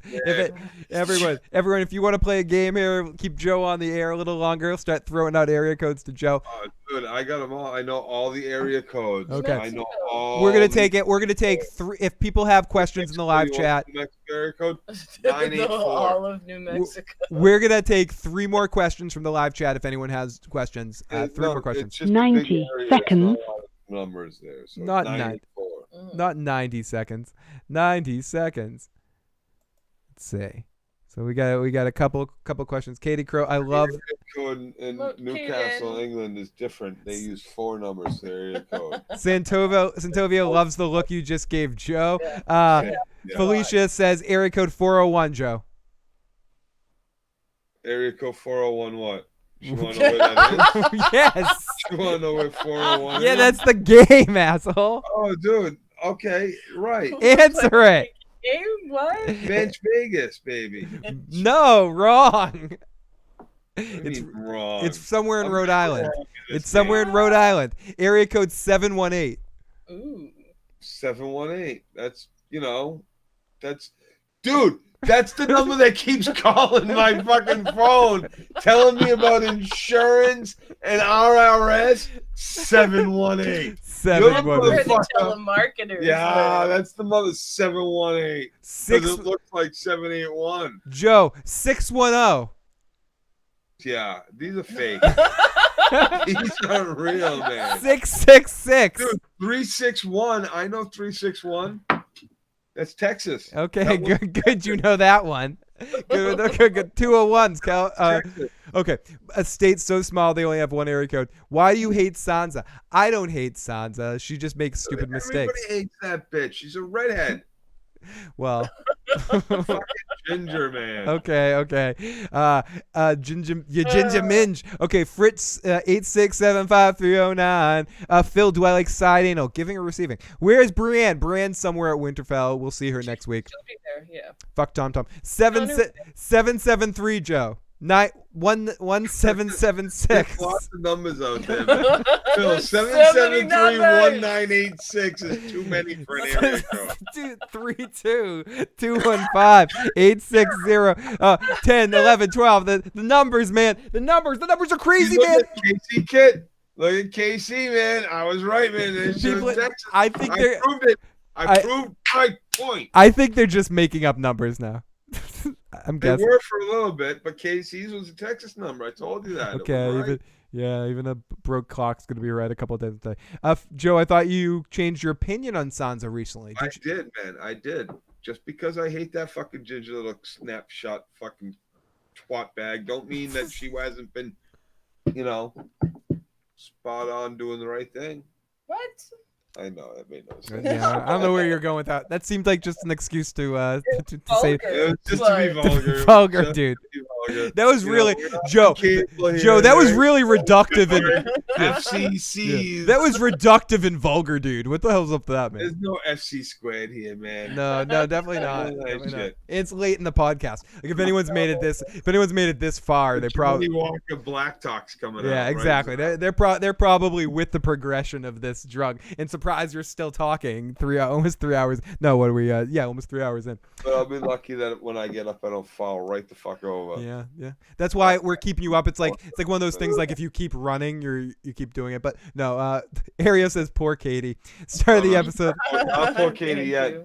She's still safe. She's on the air right now. Yeah.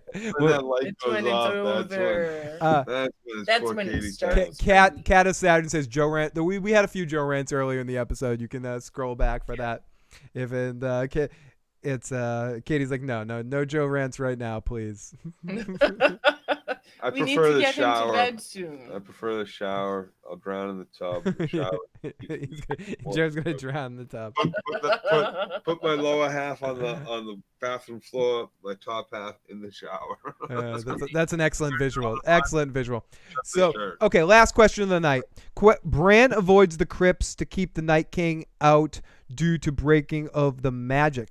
Okay, that's a tough one. Bran avoids the crypts to keep the Night King out due to breaking of the magic. I don't know. I don't know if I think the Night King, I think Winterfell is going to be completely overrun. I think when the army marches through Winterfell, no part of Winterfell will be safe. I think that ends up being White Walker territory. before the midpoint of this season. I don't think that first battle is won. I'd be very surprised if this season goes like this. This would be my most surprising way the season goes.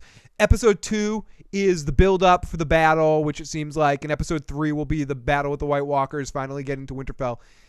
Jon Snow kills the Night King at Winterfell. The White Walkers are done. The rest of the season's dealing with Cersei and Dany in the conflict between Jon and Dany to see who becomes the king or who becomes ruler of Westeros. That to me is the worst case scenario. That's worst universe, worst timeline scenario is White Walkers are dealt with in episode 3. Dany and Cersei are in Jon inner politics gets dealt with to the end. I don't think that's going to happen though. I think Winterfell gets overrun in episode 3, and maybe they escape to the Iron Islands. Maybe they head north and bump into the Cersei's army, and shit goes down. And I don't know. Some fucked up shit's gonna happen, no doubt. But I don't think it's gonna be as simple as they stop the White Walkers at Winterfell. So I think the crypts are fucked.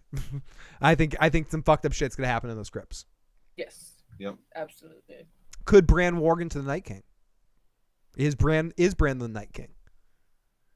What do you guys think of the whole like time traveling Bran? Bran is the Night King theory, that it all ends up being Bran traveling through time, being the Night King, and blah blah blah blah blah blah. Do you guys have any opinion on that theory?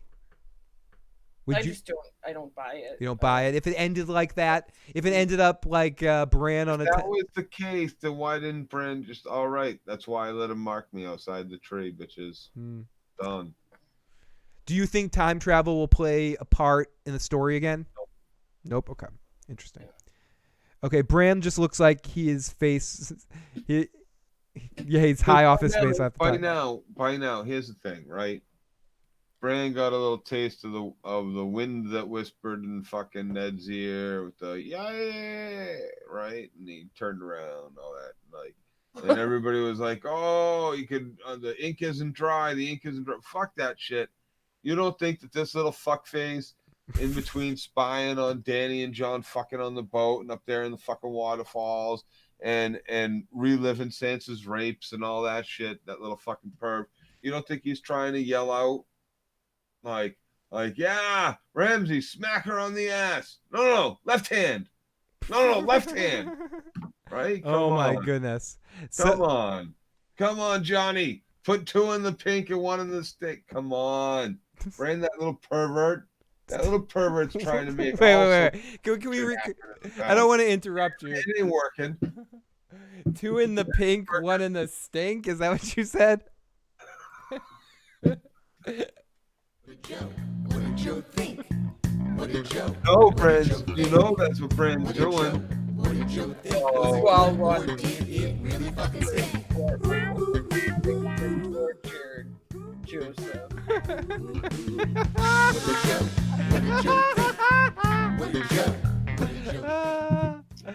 I just lost you about 100 viewers.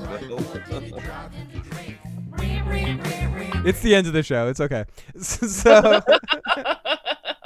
if anyone made it this far, they're still here. Yeah, they're accepting it. Blood Reuben, oy vey. Blood Raven used time travel to drive the Mad King crazy. He's trying to tell him to burn the others in the north. That's why he started burning everything, and everyone started with the Starks. I've heard that theory before. That's an interesting one. Ooh. Phil's never heard of the shocker. Fingered in the bum. Look at Katie Crow's face when Joe said pink on the steak. We need that to be screenshot. I don't even want to know. I tried not to. Who sings the Shit Buddies song? The Shit Buddies song is sung by Stephanie. Don't have to worry, get your shit buddy. That's right. And you guys are all my shit buddies. Speaking of my shit buddy, the wonderful Pete Easy is in the live motherfucking chat. One of my bummers for not being able to go to Con of Thrones this year, unfortunately, because of cash. It's just too much money to be able to figure it out. I just couldn't figure it out this year. Would be hanging out with a guy like Pete Easy, who is an amazing fucking dude to hang out with, and a really fucking awesome singer, too. So, Pete, lots of love to Pete Easy in the live motherfucking chat. Joe is tired. I know. I'm keeping him on too long. Sam says this is the best part of the show. This after show right here, the after show discussion is the best part of the show. See, like we said, eventually the podcast is just basically this. If you listen to all of our other shows, it all boils down. It all boils down to this. Like Beavis this. And It Wayne's devolves. Butthead World. Yeah, Beavis, Wayne's World, Butthead podcast discussion. I have no expectations for this show anymore, so I just thought it was a good episode for what it was. Yeah, sure. Yeah. Wait, you're not going? I ain't going now. Oh, Broke, you should go. If you were planning on going, you should definitely go. I really wish I could go. I just couldn't. I couldn't figure it out financially this year. It's too tough of a crunch. Too last minute, too tough of a crunch. I still, unless I'm like Tony Blundetta from The Sopranos and I fall into a big box of money on the street randomly and I bring it home and I don't gamble it with it. I might do a last minute kind of thing if I can figure it out last minute. But what, World Series? No, going to the Con of Thrones. What a great episode! And I had to come and hang out with you. Poker. If I get that's the thing. If I found a box of money, I'd probably go to the World Series of Poker. Joe equals the Trooper Iron Maiden. I'm looking forward to the spinoff. Wish it was Dunkin' Egg. It is steep this year with Nashville's really expensive for hotels and it not being in the same location. And I don't know. Again, I might try to do it at the last minute if somehow some financial things change. But either way, it was an amazing time last year. And I wish I could go again to hang out with some of you live motherfucking chatters.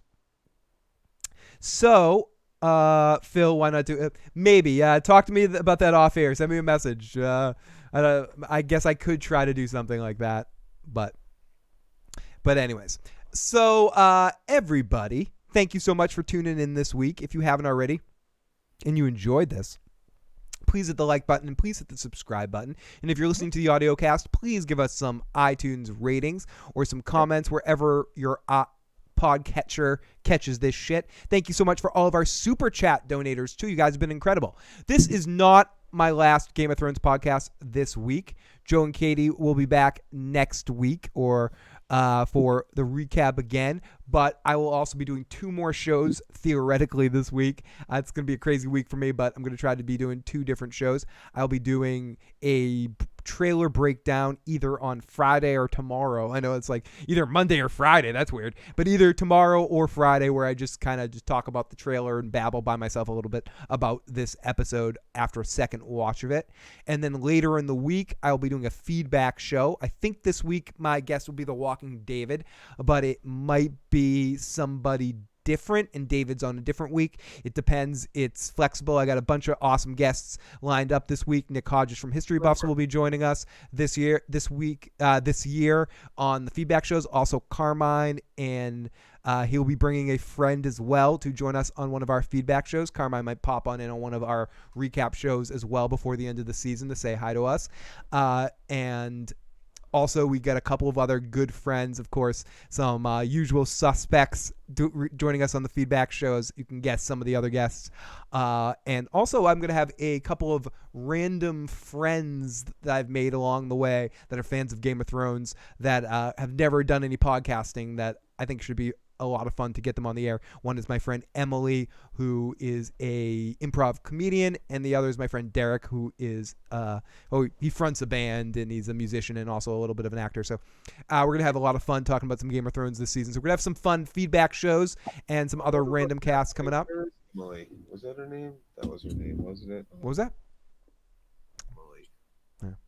Anyways, everybody, thank you so much, live motherfucking chat. You guys have been amazing. After Hours Comics. Can't wait for Littlefinger to return as a zombie. Thanks for the stream. Night, everybody. Thank you, Pete Easy. Dragons eat whatever they want. 2 years. Here we go. Thank you for the show. 24-hour stream. Keep going. Have a great week. We definitely need the 24-hour stream. If we can keep going, if we keep getting super chat donations, we'll go 24 hours. We don't care. Oh, and also this month, we got a couple of other shows that we're going to be popping on in this month too, as well as Game of Thrones. So if anyone out there is watching some other stuff too, it's going to be fun as well. Joe and I might pull an all-nighter for one show somewhere around the 23rd. Joe might be doing a sleepover. And Cobra Kai season 2. But we'll be talking about that later. Yeah, it does look fucking intense. But yeah, And we ain't talking about camping.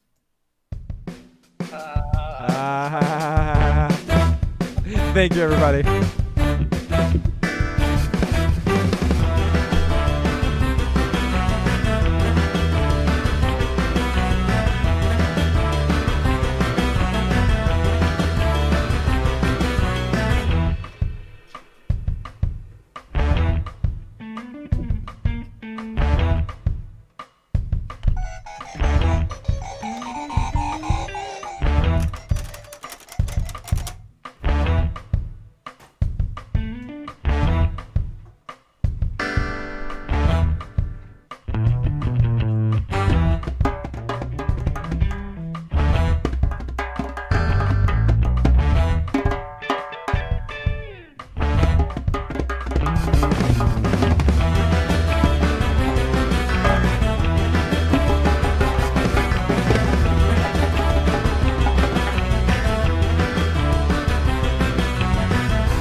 Oh, you know what I forgot to do? I forgot to pub the feedback show. If anyone has any more questions or comments, please leave a comment in the video section of this video. Please email me at igotissuesman@gmail.com or leave a voicemail or text. All of you guys who left texts that we didn't get to tonight, those will be played on the feedback show or read on the feedback show.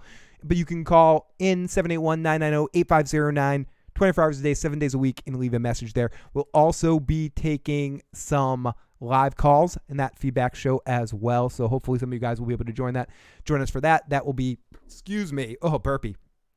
Either Wednesday or Thursday evening, Eastern Standard Time, probably around 7 o'clock, 8 o'clock p.m., give or take, depending on when the guests can do it. So again, definitely check that out. Leave a voicemail, 781-990-8509. I mean, do it now. If you're drunk, now's the time. Leave a voicemail.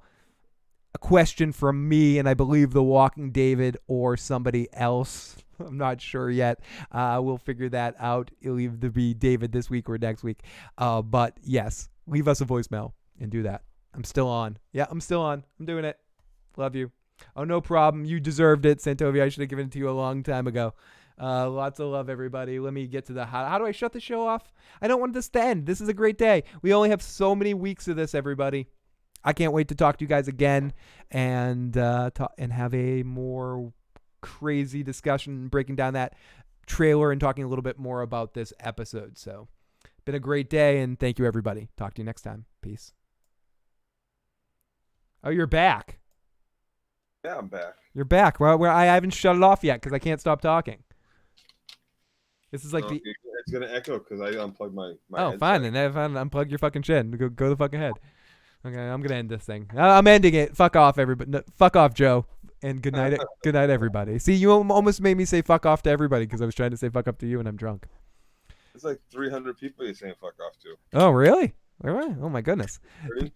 Still right? Are people still watching, or do we still have people? See, don't tell me that. Now I don't want to end the show. 230. Oh, nice. Thank you, everyone, for sticking around for the last minute for the after show. And good bots. I hired a Chinese firm to run bots to watch us. I could only afford 230. Sorry. I appreciate that, Joe. You're good to us. Good night, everybody. The thought of it makes me groan inside. I hope you all feel the same way too, and don't ever keep it inside. 'Cause a dragon Love you guys. may eat his wolf balls, but I just keep on laughing till I cry about this boat sex. It's not what I want. Boat sex with the dude and his aunt. There's nothing needed about it in my eyes. If they asked for my opinion, I'd emphatically say why. It's boat sex and it hurts my eyes. They're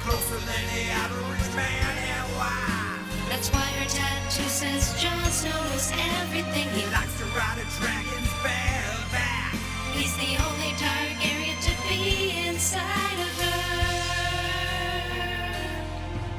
There's no need to clarify. Are you sure about that? Are you sure his brother never was inside of her? I think so. I don't think Viserys ever did it. Not even a finger in her ass. I don't think so. It's both sex. It's making me sick. The feeling of watching two relatives having sex on a boat. It's her under mouth. You'll be there to watch her burn it all. She'll be there to It's watch probably her something. die. It's both sex, and we all know why.